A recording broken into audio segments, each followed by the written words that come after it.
আচ্ছা, আমি উন্মুক্ত আলোচনা, তো আমি আসলে একটা বিষয় নিয়ে একটু জানতে চাচ্ছিলাম যে নবীজি কিভাবে মারা গেছে। এটা তো আমরা শুনি যে উনি মাশাল্লাহ মাশাল্লাহ, খুব ভালো একটা টপিক আপনি তুলে ধরেছেন। আমি তো এটা নিয়ে কথা বলার জন্য হাত খুবই চুলকাচ্ছিল ভাই অনেকদিন ধরে। আপনাকে ভাই এটার জন্য অসংখ্য ধন্যবাদ ভাই, থ্যাঙ্কস আব্দুল্লাহ মুসাফির ভাই। হ্যাঁ বলেন, আপনি শেষ করেন। আচ্ছা, এটা আমি যতদূর শুনেছি যে উনি বিষ পানে মারা গেছে। তো এটাই আমি একটু পরিষ্কার হতে চাচ্ছিলাম কোথা যে থেকে শুনেছেন এই জিনিসটা? কি নাস্তিকদের থেকে শুনেছেন নাকি আহ খোদ নবী মোহাম্মদের যে সহিহ হাদিস আছে সেখান থেকে শুনেছেন? না, এটা হচ্ছে আমি কোথাও একটা ভিডিওতে দেখেছিলাম, এটা আমার খেয়াল নাই। নাস্তিকদের থেকে নাকি অন্য কারো থেকে, সেটা যদি একটু বলতেন। নাস্তিকদের থেকেই সম্ভবত হবে। তো আমি আসলে এটা আচ্ছা জানতে চাচ্ছি আচ্ছা এই বিষয়টা। আচ্ছা আচ্ছা, তাহলে আমরা আগে একটু আমাদের প্রখ্যাত একজন আলেমের বক্তব্যটা একটু শুনে নেই এই বিষয়ে। প্রখ্যাত আলেমগণ কি বলেন সেটা আগে একটু শোনা দরকার নাকি আব্দুল্লাহ মুসাফির ভাই? জি জি জি। আচ্ছা একটু শুনি, দেখেন। খাইবারে খাবারের মধ্যে বিষ মিশিয়ে দেয়া হয়, জানেন ঘটনা? এক ইহুদি নারী দাওয়াত দিয়েছে বিশ্বনবীকে। বিশ্বনবী ইসলাম দাওয়াত পেলে ফিরাতেন না, তিনি গেলেন। খাসির গোশত খেতে পছন্দ করতেন, খাসির গোশতের মধ্যে পয়জন মিক্স করে দেওয়া হলো, বিষ। এই বিষের ব্যথায় তিনি আজীবন কষ্ট পেয়েছেন। ইন্তেকালের আগে তিনি বলেছিলেন, ওই যে খাইবারের যুদ্ধে যে ব্যথাটা আমি পেয়েছি বিষের কারণে, ওই ব্যথা আজকে আমার আবার উঠেছে।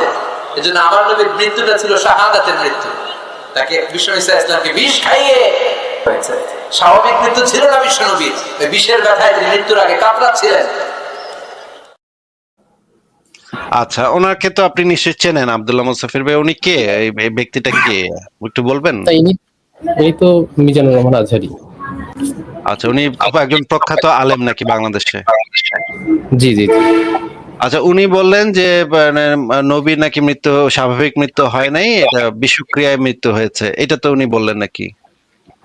জি জি জি। এখন আপনার এই বিষয়ে কি বক্তব্য আছে যদি বলতেন।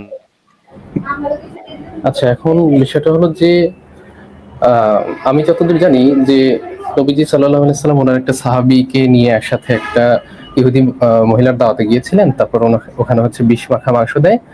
তখন একটা সাহাবী সেটা খেয়ে সাথে সাথে মারা যান। এবং নবীজি সাল্লাল্লাহু আলাইহি সাল্লাম কিছুটা খেয়েছেন। পরবর্তীতে হাদিসে যেটা আসে যে উনি এটা অনেক পরেও এটার যন্ত্রণা অনুভব করেছেন। এবং এই যে মিজানুর রহমান আজহারি উনিও বললেন যে উনি হাদিসে একটু বুঝে নেই, হাদিসে যে বর্ণনাটা আছে সেই যন্ত্রণাটা যে নবী অনুভব করছে, এটা কি অন্য আচ্ছা, আপনার এখান থেকে ইকো হচ্ছে আব্দুল্লাহ ভাই, আপনার এখান থেকে ইকো হচ্ছে। আমি আচ্ছা, আপনি বলার সময় আপনাকে একটু মিউট করে আমি কথাটা শেষ করি, তাহলে তারপর আপনাকে আবার আনমিউট করে দিচ্ছি।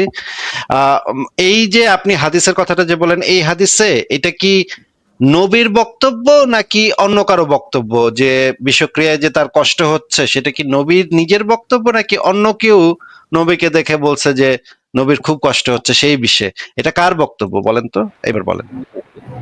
না, এটা নবীর নিজের বক্তব্য, আমি যতদূর এটা পড়েছি নবী সাল্লাল্লাহু আলাইহি ওয়াসাল্লাম। এবং আপনি তো একজন মুসলমান নাকি? জি জি জি। একজন মুসলমান হিসেবে নবী যদি যেই কথাটা বলে নিঃসংক চিত্তে সেই কথাটাতে সম্পূর্ণভাবে বিশ্বাস করাটা তো আপনার ইমানি দায়িত্ব, তাই না? জি জি জি, অবশ্যই অবশ্যই। এবং নবী যদি এই কথাটা বলে থাকে যে আমি বিষক্রিয়ায় কষ্ট পাচ্ছি, এইটাতে অবিশ্বাস করার তো কোনো স্কোপ আপনার নাই নাকি? না, এটা তো আমি বিশ্বাস করছি। আর ওই যে মিজানুর রহমান আজহারি উনিও বললেন, আমি তো বিশ্বাস করছি যে উনি এটা বিষক্রিয়ায় ওনার কষ্ট হয়েছে। আচ্ছা, তার মানে আমরা বুঝতে পারলাম নবী হচ্ছে কি ইহুদি একটা গোত্রের উপর আক্রমণ করছিল খাইবারের আগে। খাইবার খাইবার মানে খাইবার খাইবার বইলা আক্রমণ করলো ওই ইহুদি গোত্রটাকে। আক্রমণ করে, অতর্কিত আক্রমণ করে তাদেরকে মারা হইলো। মারার পর একজন মহিলা ছিল, সেই মহিলার পরিবারকে তো হত্যা করছেন নবী মোহাম্মদের সেনাবাহিনীরা, তাই না ভাই? জি জি জি, যুদ্ধ হয়েছিল, খাইবার যুদ্ধ, এটা জানি। যুদ্ধ না, আক্রমণ, মানে আক্রমণ করে কোনো তেমন কোনো যুদ্ধ আসলে সেখানে হয় নাই। সেখানে আক্রমণাত্মক যুদ্ধ, যেটাকে আপনারা আক্রমণাত্মক যুদ্ধ বলেন, যে আগ বাড়ায় গিয়ে তাদেরকে আক্রমণ করা, সেটা হয়েছিল, তাই না? এটা আমি তো আপনাকে এখনই এগ্রি করতে পারছি না, আপনি বলুন তারপরে। আচ্ছা, এটা আমরা ঠিক আছে, এটা আমরা স্থগিত রাখলাম, এটা আমরা পরে আলোচনা করবো আক্রমণাত্মক যুদ্ধ ছিল কিনা। জি জি ঠিক আছে মুসাফির ভাই, কিন্তু এই জিনিসটা তো আপনি এগ্রি করেন যে মোহাম্মদ গিয়ে মানে আক্রমণ করলো, তাদের সমস্ত অনেক মানুষকে তো সে সময় ইহুদিদেরকে হত্যা করা হয়েছে, এটা তো আপনি এগ্রি করেন? হুম হুম হুম। সেই সময় একটা যুদ্ধবন্দী নারীকে নবী মোহাম্মদ নিজের ভাগে নিয়েছিল, যার নাম ছিল সাফিয়া। সেই যুদ্ধেই সাফিয়াকে নেওয়া হয়েছিল নবী মোহাম্মদ তার মানে আত্মীয় স্বজনদের লাশের উপর দিয়ে তাকে যখন আনা হচ্ছিল, বেলাল যখন সাফিয়াকে টেনে হিচড়ে দুইজন মেয়েকে আনছিল, তখন ওই চারপাশে ওই সাফিয়া এবং সেই নারীর আত্মীয় স্বজনদের লাশ, কর্তৃত হাত পাক মাথা লাশ, রক্তাক্ত অবস্থা, সেই অবস্থার উপর দিয়ে বেলাল তাকে টেনে হিচড়ে আনছিল, তাই না ভাই? এটা তো আপনি জানেন। আচ্ছা শুনেন, এটা আমি কিন্তু বিশ্বের যে বিষয়টা এটা আগে যেটা ক্লিয়ার আমরা হচ্ছে। আসছি সেটা আমি কনটেক্সটটা বলে দিচ্ছি। এইখানে বিষ খাওয়ানোর বুঝলাম, কনটেক্সট, কেন বিষ খাওয়াইছিল সেটা বলতেছি ভাই। আচ্ছা আচ্ছা আচ্ছা, ঠিক আছে। বিষ খাওয়ানোর তো হুদাহুদি তো আর মানে ইহুদি বুড়ি মোহাম্মদকে বিষ খাওয়ায় নাই, তাই না? বিষ খাওয়ানোর তো একটা স্পেসিফিক রিজনে তো বিষটা খাওয়াইছে, না, সেটাই এটা আমি সেই যতদূর জানি কনটেক্সটটা যে ওনার আমি দুইটা বিল্ড উদ্দেশ্য করতেছি। ছিল। হ্যাঁ হ্যাঁ হ্যাঁ, দুইটা উদ্দেশ্য ছিল আমি যতদূর জানি, যে যদি উনি নবী হন তাহলে হয়তোবা বিশ্বে কিছু হবে না, মারা যাবেন না। আর যদি নবী না হন তাহলে তো মারা যাবেন, এরকমই উদ্দেশ্য ছিল না ওই। না না, এটা শুধুমাত্র এটা উদ্দেশ্য ছিল না, উদ্দেশ্যটা ছিল ওই মহিলা ক্ষিপ্ত ছিল মুহাম্মদের উপরে, যে মুহাম্মদের কারণে তার পুরা গোত্রের একটা ভয়ঙ্কর খারাপ অবস্থা, একদম মানে মারাত্মক খারাপ অবস্থা হয়েছে, রীতিমতো গণহত্যা হয়েছে। এই কারণে ওই মহিলা ওই নবীর উপর অত্যন্ত ক্ষিপ্ত ছিল। এই ক্ষিপ্ততার বহিঃপ্রকাশ হিসেবেই তো সে মাংসের ভিতরে বিষ মাখায় নবীকে দাওয়াত দেয়, তাই না? আচ্ছা, আচ্ছা, আপনাকে জিজ্ঞেস জি জি জি, বলুন। তারপরে মহিলা যখন বলতে হচ্ছে আপনার এখান থেকে ইকো হচ্ছে, মহিলা যখন হচ্ছে গিয়ে বিষটা খাওয়ায়, বিষটা দেয়, তখন মোহাম্মদকে দাওয়াত দিল। মোহাম্মদ খুবই খুশি হয়ে তার সঙ্গী সাথীদেরকে নিয়ে খাইতে গেল। এবং মোহাম্মদের একটা স্বভাব ছিল যে সে ভেড়ার সামনের পা তার খুব পছন্দ ছিল, এবং সামনের পা খুব বেশি সে খাইতো, সেটা খাইতে সে খুব পছন্দ করতো। এটা মোটামুটি সবাই তারা জানতো, নাকি আব্দুল্লাহ ভাই বলেন তো? দেখুন, এটা আমার আসলে উনি কোন মাংস পছন্দ করতে এটা আমার ফোকাসিং পয়েন্ট না। আমার মনে হয় আপনি একটু বেশি না না না, অন্যদিকে কথা আমি বাড়াচ্ছেন। আমি খুবই পয়েন্ট বাই পয়েন্ট। না না না না, আব্দুল্লাহ আমি ভাই, এক বিশ্ব- সেকেন্ড এক সেকেন্ড, আমি আপনাকে একটু মিউট করে একটা কথা বলে নিই। আমি একদম পয়েন্ট বাই পয়েন্ট আমি আলোচনা করতে যাচ্ছি। আমি এইরকম ভাষা ভাষা আলোচনা করি না ভাই, আমি পয়েন্ট ধরে ধরে আলোচনা করি। এবং আমি যে কথাটা বললাম প্রত্যেকটা কথাকে আপনি চ্যালেঞ্জ করতে পারেন, আমার প্রত্যেকটা শব্দকে আপনি চ্যালেঞ্জ করতে পারেন এবং বলতে পারেন যে আপনি যে এই কথাটা বলেন দলিল দেখান, আমি তখন আপনাকে সেই দলিলগুলা দেখাবো। এটা আপনাকে আমি গ্যারান্টি দিচ্ছি যে আমি যেই শব্দগুলা ব্যবহার করছি সেই শব্দের প্রত্যেকটা শব্দের যদি আপনি রেফারেন্স আমার কাছে চান, তাহলে আমি আপনাকে সেই রেফারেন্স দেখাতে আমি আমি নিয়ে বৈশা আছি সেই রেফারেন্স গুলা। এই কারণে আমি প্রত্যেকটা পয়েন্ট ধরে ধরে আলাপ করতে চাচ্ছি, এই কারণেই আপনাকে আমি প্রত্যেকটা পয়েন্ট ধরে ধরে জিজ্ঞেস করছি। নবীর তো ভেড়ার সামনের পা গুলা খুব পছন্দ ছিল, এটা যদি আপনি মানে বলেন যে এটা দলিল দেখেন, আমি দেখাবো। আপনি কি এটার সাথে এগ্রি করেন কিনা সেটা বলেন। হ্যাঁ ঠিক আছে, এটা হতে পারে, এটা তো ডিসএগ্রি করার মতো কিছু না, বা এটা খুব স্বাভাবিক ব্যাপার, এটা হতে পারে, পছন্দ করতে পারে। আচ্ছা, এরপরে তারা খেতে গেল, এবং আপনাকে আবার একটু মিউট করে দিচ্ছে। খেতে গেল, তারপরে কি হইলো, সবাই একসাথে খেতে বসছে, কিন্তু আহ মোহাম্মদ যখন মুখে দিছে সেই সময়ই অন্য একজন সাহাবী সেটা মুখে দিয়ে খেয়ে ফেলছে, তার পেটে চলে গেছে, কিন্তু মুহাম্মদের তখনো পেটের ভিতরে যায় নাই, এখনো মুখে আছে। এই রকমের একটা অবস্থা ছিল, তাই না আব্দুল্লাহ ভাই? জি জি জি। হুম। আচ্ছা, মুখে দেওয়ার পরই মোহাম্মদ টের পাইছে, নিশ্চয়ই আরেকজন সাহাবী ছিল, সে প্রচন্ড ক্ষুধার্ত ছিল, নিশ্চয়ই সে আর এত কিছু খেয়াল করেনি, গত করে করে গিলা ফেলছে। আহ কিন্তু মোহাম্মদ মুখে দিয়ে টের পাইছে ডাল মে কুছ কালা হে, কারণ বিষাক্ত জিনিস স্বাভাবিকভাবেই একটু তিতা হয়, স্বাদ একটু মানে করা হয়, যেটা সাধারণ মাংসের ভিতরে সাধারণ মাংসের টেস্টের সাথে যায় না, নাকি ডক্টর আব্দুল্লাহ মুসাফির ভাই, কি বলেন আপনি? হ্যাঁ, এটাও হতে পারে যে বিশ্বের বিষাক্ত জিনিস তো একটু আপনার বিটার হতে পারে বা একটু অ্যাসিডিক হতে পারে, এটা এটা স্বাভাবিক। হ্যাঁ এবং মোহাম্মদ তখন মুখ থেকে সেটা ফেলে দিল নাকি? জি, আপনি বলুন, আমি শুনতে পাচ্ছি, বারবার আপনাকে বলতে হবে না, আপনি কন্টিনিউ করুন। আমি চাচ্ছি আপনি যেন আমার ডিসঅ্যাগ্রি আমার ভাই, কথাগুলোকে চ্যালেঞ্জ আপনার করেন। যদি কোনোটা ডিসঅ্যাগ্রি থাকে সেটা যেন আপনি বলতে পারেন। হ্যাঁ, এই জন্য ডিসএগ্রি তো থাকলে আসিফ ভাই আমি বলবো, আপনি কন্টিনিউ করুন। হ্যাঁ, আপনার যদি কোনো ডিসএগ্রিমেন্ট থাকে তাহলে আপনি সাথে সাথে চ্যালেঞ্জ করবেন আমাকে, আমি জি, তাহলে জি, জি। বলে যাচ্ছি। সেটা হ্যাঁ, বলুন। হচ্ছে তারপরে যেটা হলো, মোহাম্মদ সেটা সাথে সাথে মুখ থেকে ফেলে দিল, এক সাহাবীকে দেখলো সাথে সাথে পড়ে গেছে, সেটা দেখে সাথে সাথে মুখ থেকে ফেলে দিল।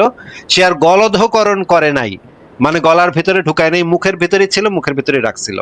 এবং এইটার ফলশ্রুতিতেই তার মুখে একটা স্থায়ী ক্ষতচিহ্ন দেখা দিল, যেটা তার আলজিব্বাতে বা মুখে তার একটা স্থায়ী ক্ষতচিহ্ন হয়ে গেল, একটা গদগদে ঘায়ের মতো হয়ে গেল, যেটা তার খুবই ঘনিষ্ঠ সাহাবী, যে তার বাসায় গোলামের মতো ছিল, আনাস। সে ছিল তার বাসায় ছোটখাটো কাজ করত এবং গোলামের মতো কাজ করত। সেই আনাস খুব কাছ থেকে তাকে দেখতো। সে বলল যে আমি সবসময় দেখতাম নবী মুখে হা করলেই তার এখানে একটা ক্ষতচিহ্ন, একটা গদগদে ঘায়ের মতো কিছু একটা ক্ষতচিহ্ন, বিষের ক্রিয়া আমি দেখতে পেতাম। এই হাদিসটা কি আপনি পড়েছেন? না, এটা আমি পড়িনি। আচ্ছা, আমি কি আপনাকে দেখাবো হাদিসটা? না, দেখানোর দরকার নেই, আপনি কন্টিনিউ করুন, কন্টিনিউ আচ্ছা, করুন। তা এর পরবর্তী সময়ে মুহাম্মদের মুখে সে এই ঘাটা দেখতে পাইছিল সব সময়, তাই না? হুম, ঠিক আছে, ওকে। আচ্ছা, এরপরে যে ঘটনাটা ঘটলো, আচ্ছা আমরা যদি একটু দেখি যে ওই যে মহিলা আসলে কি চ্যালেঞ্জ করেছিল নবীকে, আপনি যে চ্যালেঞ্জটার কথা বললেন সেই চ্যালেঞ্জটা আসলে কি ছিল, সেই জিনিসটা আমরা একটু দেখে নিই। এবং এই জিনিসটা আমরা একটু দেখবো যে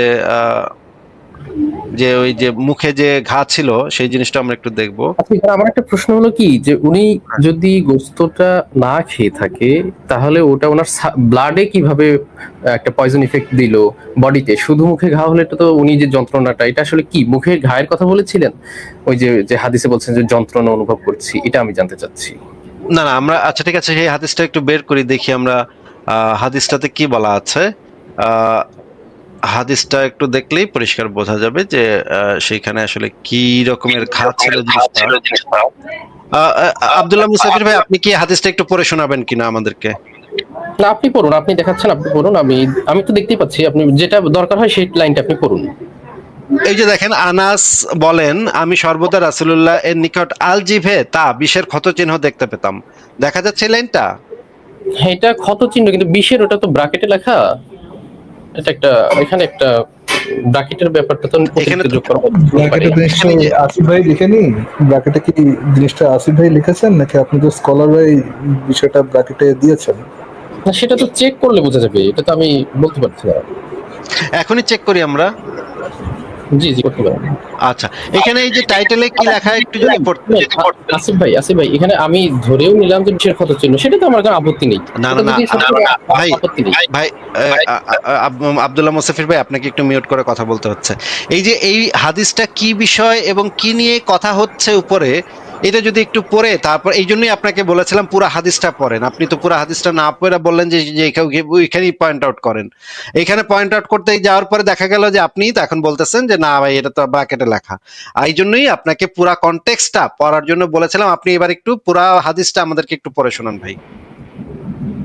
আচ্ছা, ঠিক আছে। কাউকে বিষ খাইয়ে হত্যা করলে কি তাকেও হত্যা করা হবে? আনাস ইবনে মালিক থেকে বর্ণিত, একদা জনৈক ইহুদি নারী বিষ মিশ্রিত একটি ভুনা ছাগি উপস্থিত করলেন, নবী সাল্লাল্লাহু আলাইহি ওয়াসাল্লামের সামনে উপস্থিত করলেন। তিনি তা থেকে খেলেন। অতঃপর রাসূল সাল্লাল্লাহু আলাইহি ওয়াসাল্লামের নিকট উপস্থিত করা হলে তিনি তাকে এর জন্য প্রশ্ন করলেন। সে বলল, আপনাকে হত্যা করার জন্য এটা করেছি। এ ব্যাপারে তিনি বললেন, এ ব্যাপারে আল্লাহ তোমাকে সফলতা দেননি। আচ্ছা, ঠিক আছে, হ্যাঁ, ওকে। এটা হলো ওই বিষ, ওটাই, হ্যাঁ। ওই যে ব্র্যাকেটে যে এটা তার মানে তো ব্র্যাকেটের বক্তব্যটা তো বোঝা যাচ্ছে এখন নাকি? তা হুম, বলতে হুম, কি হুম। বোঝায়, বোঝা যাচ্ছে তো নাকি? জি, জি, জি, বুঝতে পেরেছি। এটা ওই আচ্ছা, ঘটনাটাই, হ্যাঁ। ওই ঘটনাটাই, হ্যাঁ। এই যে দেখেন, আমরা এই যে এখান থেকে দেখি, এই যে দেখেন সরাসরি বই থেকে দেখাচ্ছি। এই বইটা তো ভাই আর আমরা লিখি নাই, তাই না? এটা তো একদম বইয়ের পাতা। জি, জি, জি, কি বলেন ভাই? জি, ঠিক আছে। ওই যে রাবি বলেন এরপর থেকে রাসূলের আলজিব ও তালুতে তার বিষক্রিয়া আমি প্রত্যক্ষ করতাম, এটা তো লেখা আছে এখানে নাকি? জি, বুঝতে পেরেছি, হ্যাঁ। আচ্ছা আচ্ছা, তারপরে আমরা আরো একটু দেখি হাদিস, সহিহ মুসলিম ইসলামিক ফাউন্ডেশন 5517 নম্বর। এখানেও তো একই কথা লেখা নাকি? জি। আচ্ছা ঠিক আছে, এবার আমরা দেখি রাসূল কি বলেছিলেন, এটা হচ্ছে দারিমি শরীফের 68 নম্বর হাদিস। এইখান থেকে এটা একটা সহিহ হাদিস, দেখেন না এটা একটা হাসান হাদিস। এই যে দারিমি শরীফের তাহকিকৃত, এর সনদ হাসান, মানে এটা হচ্ছে হাসান সহিহ হাদিস। এইখানে আপনি একটু পড়েন তো এই হাদিসটাতে কি লেখা আছে ভাই। রেড কালারের যেটা সেটা আহ, এই যে বিষ মিশ্রিত, এরপর থেকে পড়েন, এই বিশর ইবনু বারা মৃত্যুবরণ করলেন, এরপর থেকে পড়েন। তখন তিনি ওই মহিলার নিকট লোক পাঠিয়ে জিজ্ঞেস করলেন কি সে তোমাকে এই কাজ করতে প্ররোচিত করলো। তখন সে বলল যদি আপনি নবী হন তবে এটি আপনার কোনো ক্ষতি করতে পারবে না, আর যদি আপনি কোনো বাদশাহ হন তবে আপনার মৃত্যু হবে, ফলে আপনার কবল থেকে লোকদেরকে আমি রেহাই দিলাম। আচ্ছা, সুতরাং তার উদ্দেশ্য ছিল দুটা, একটা হচ্ছে যদি উনি নবী হন তাহলে ওই বিষ ওনার কোনো ক্ষতি করতে পারবে না, মানে বিষে উনি মারা যাবেন না।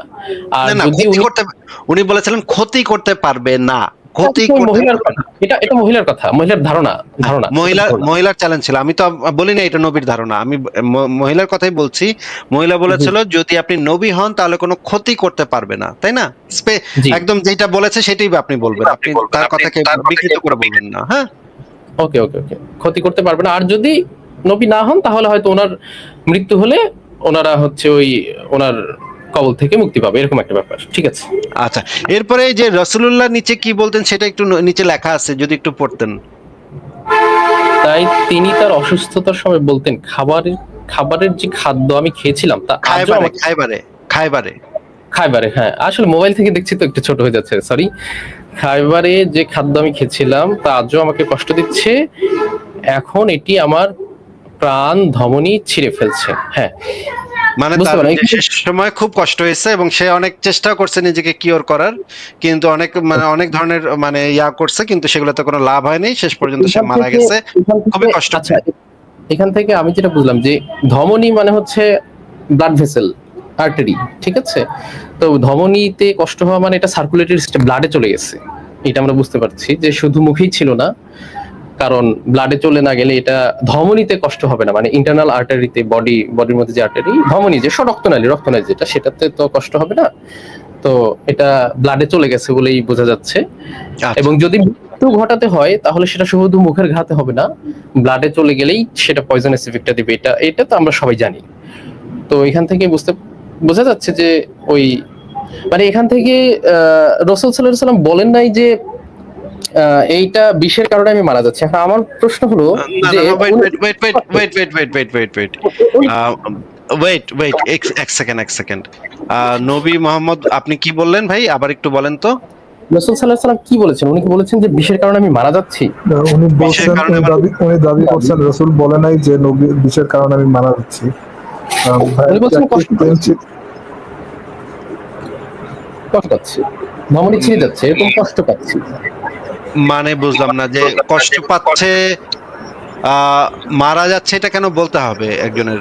মানে না কষ্ট না, পাচ্ছে মানে তো আমি একটু আগে মহিলার কথা বিকৃত করলাম, আপনি বললেন যে যেটা আছে সেটাই বলতে হবে, আপনি এখন কিন্তু নিজে নিজে যোগ করছেন মারা গেছে। এখন আমার প্রশ্ন হলো যে খাইবারের ঘটনাটা ঘটলো 7ম হিজরিতে, আর রাসূল সাল্লাল্লাহু আলাইহি ওয়াসাল্লাম মারা গেছেন 11 হিজরিতে। এই 20 এই যে কষ্ট যে হচ্ছে, আমি একটু বুঝি বিষয়টা যে আপনি বলতে চাচ্ছেন যে আপনি যে জায়গায় ডিডিউস করলেন যে উনি ওনার ইয়েটা আমরা যেহেতু বুঝলাম আর কি, ওনার মুখে একটা ঘা হয়েছে বিষযুক্ত খাবার খাওয়ার পরে, উনি যেহেতু ধমনীতে গেছে এই জন্য হচ্ছে মানে ধমনীর ব্যথার কথা বলতেছেন, তার মানে এটা ব্লাড ভেসেলে গেছে।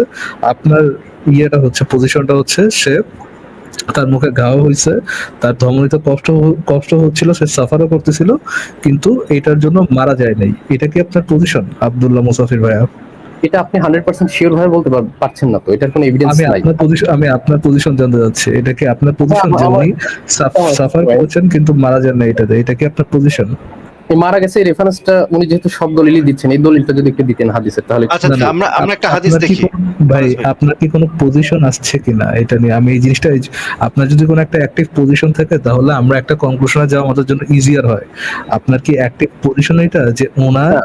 আমার পজিশনটা ঠিক আছে, আমার পজিশনটা হলো যে রাসূল সাল্লাল্লাহু আলাইহি ওয়াসাল্লাম যেহেতু মানুষ ছিলেন, সব সময় বলা হয়েছে উনি একজন মানুষ, শুধুমাত্র ওনার কাছে ওহী আসতো, সুতরাং মানুষের মতো ব্যথা এটা ওনার হতো, উনি বিষ খেলে ব্যথা হবে এটা খুব স্বাভাবিক। তো এটা ব্যথাটা উনি ফিল করছেন, ঠিক আছে, কিন্তু এইটার কারণে যে সপ্তম হিজরিতে বিষ খাওয়ার কারণে 4 বছর পর গিয়ে 11 হিজরিতে ওনার সব নবুয়তের দায়িত্ব পালন করার পর বিষ শরীরে গিয়ে কাজ করে অনেকে মেরে ফেলে। না না, সব নবুয়তের দায়িত্ব পালন করা হয় নাই, তার শেষ হয় নাই তার, আমি সেটা আপনাকে পরে দেখাবো, একটু পরে দেখাচ্ছি। সব নবুয়তের দায়িত্ব শেষ হয় নাই, সেটা নিয়ে আমি একটু পরে আলোচনা করছি, কারণ এটা আলোচনা করতে গেলে একটু দীর্ঘ হয়ে যাবে। আপাতত আমি সেটাকে একটু সাইডে রাখলাম। আপনি আমাদেরকে একটু বলেন যে নবীর মৃত্যুটা কি, তার মানে ওই বিষ, আপনার দাবিটা হচ্ছে নবীর মৃত্যুটা ওই বিষের কারণে হয় নাই নাকি? 4 বছর পরে গিয়ে ওই বিষের কারণে হলো, এটা কোথায় পেলেন? এই গ্যারান্টিটা, এই দলিলটা কোথায় পেলেন? এটা আমাকে বলেন। পজিশনটা কি ভাই দাদু?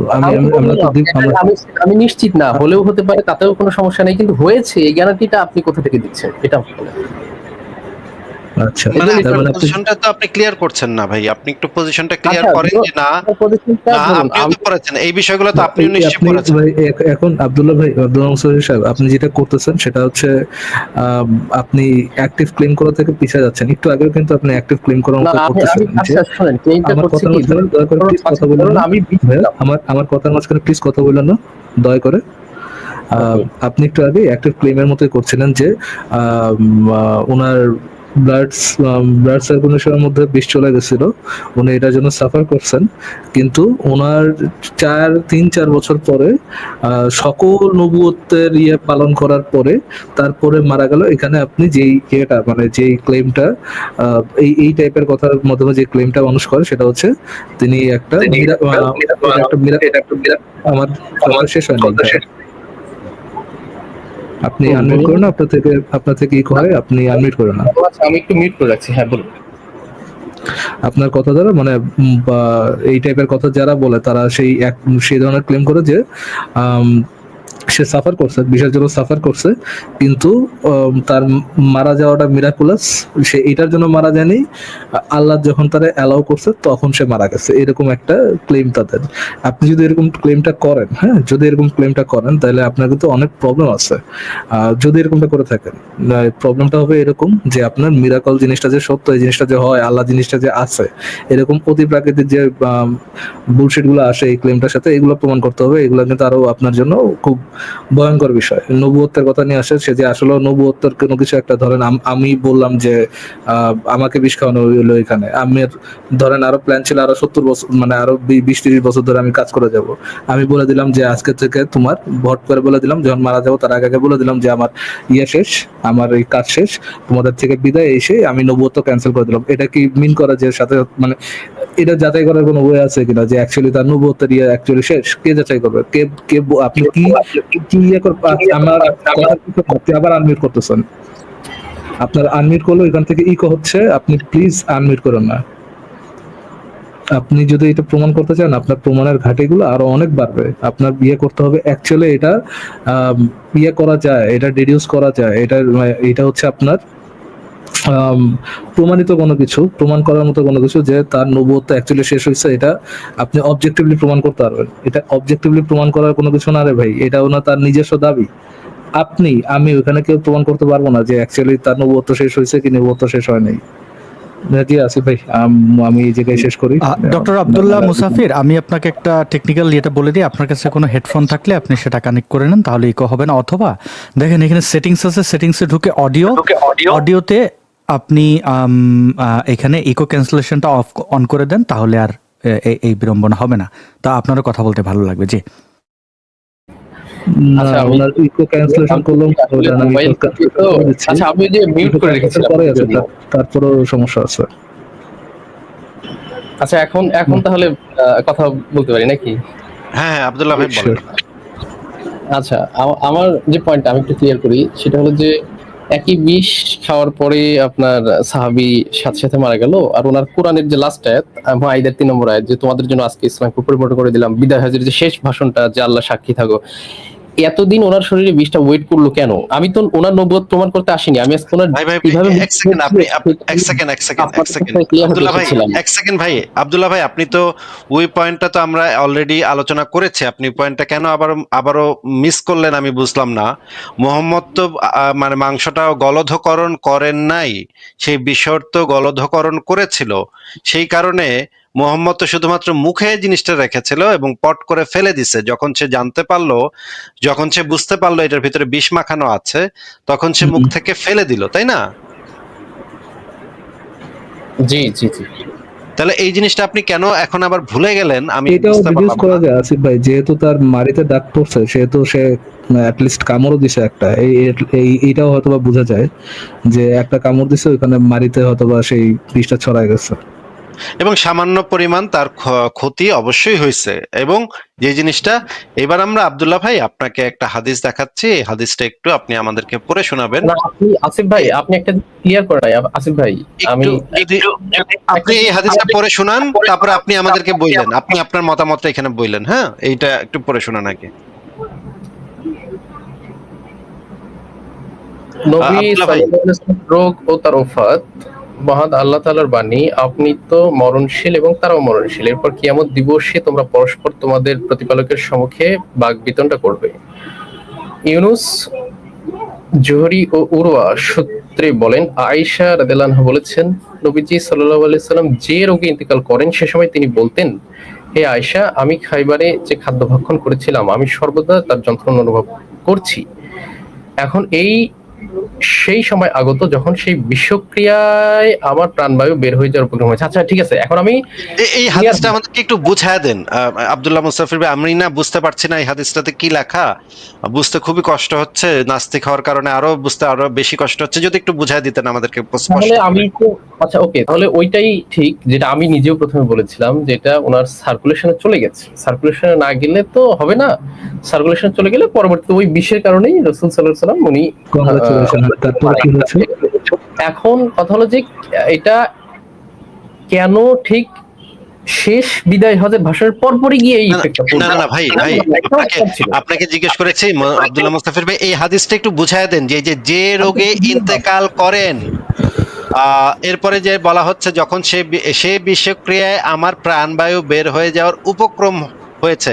আপনি তো অবশ্যই ঠিক বলছেন, আপনি সবসময় নিশ্চয়ই ঠিক বলেন, মুমিনরা কখনো ভুল বলতেই পারে না, এটা আমরা জানি। কিন্তু এখানে এটা একটু হাদিসটা একটু আমাদেরকে বুঝায় দেন, আমাকে একটু বুঝায় দেন ভাই প্লিজ। হ্যাঁ, আমি তো বলছি যে বিষক্রিয়ায় উনি মারা গেছেন, আমরা হাদিসে এটাই দেখতে পাই। ওকে, উনি বিষক্রিয়া সাফারিংও করছেন, বিষক্রিয়া মারাও গেছেন। আচ্ছা, আমি এটাও বলেছিলাম যে বিষক্রিয়ায় যদি উনি মারা যান বা সাফার তাহলে করেন আমরা একটু করি, দাঁড়ান ভাই, একটা সেকেন্ড, হোল্ড অন।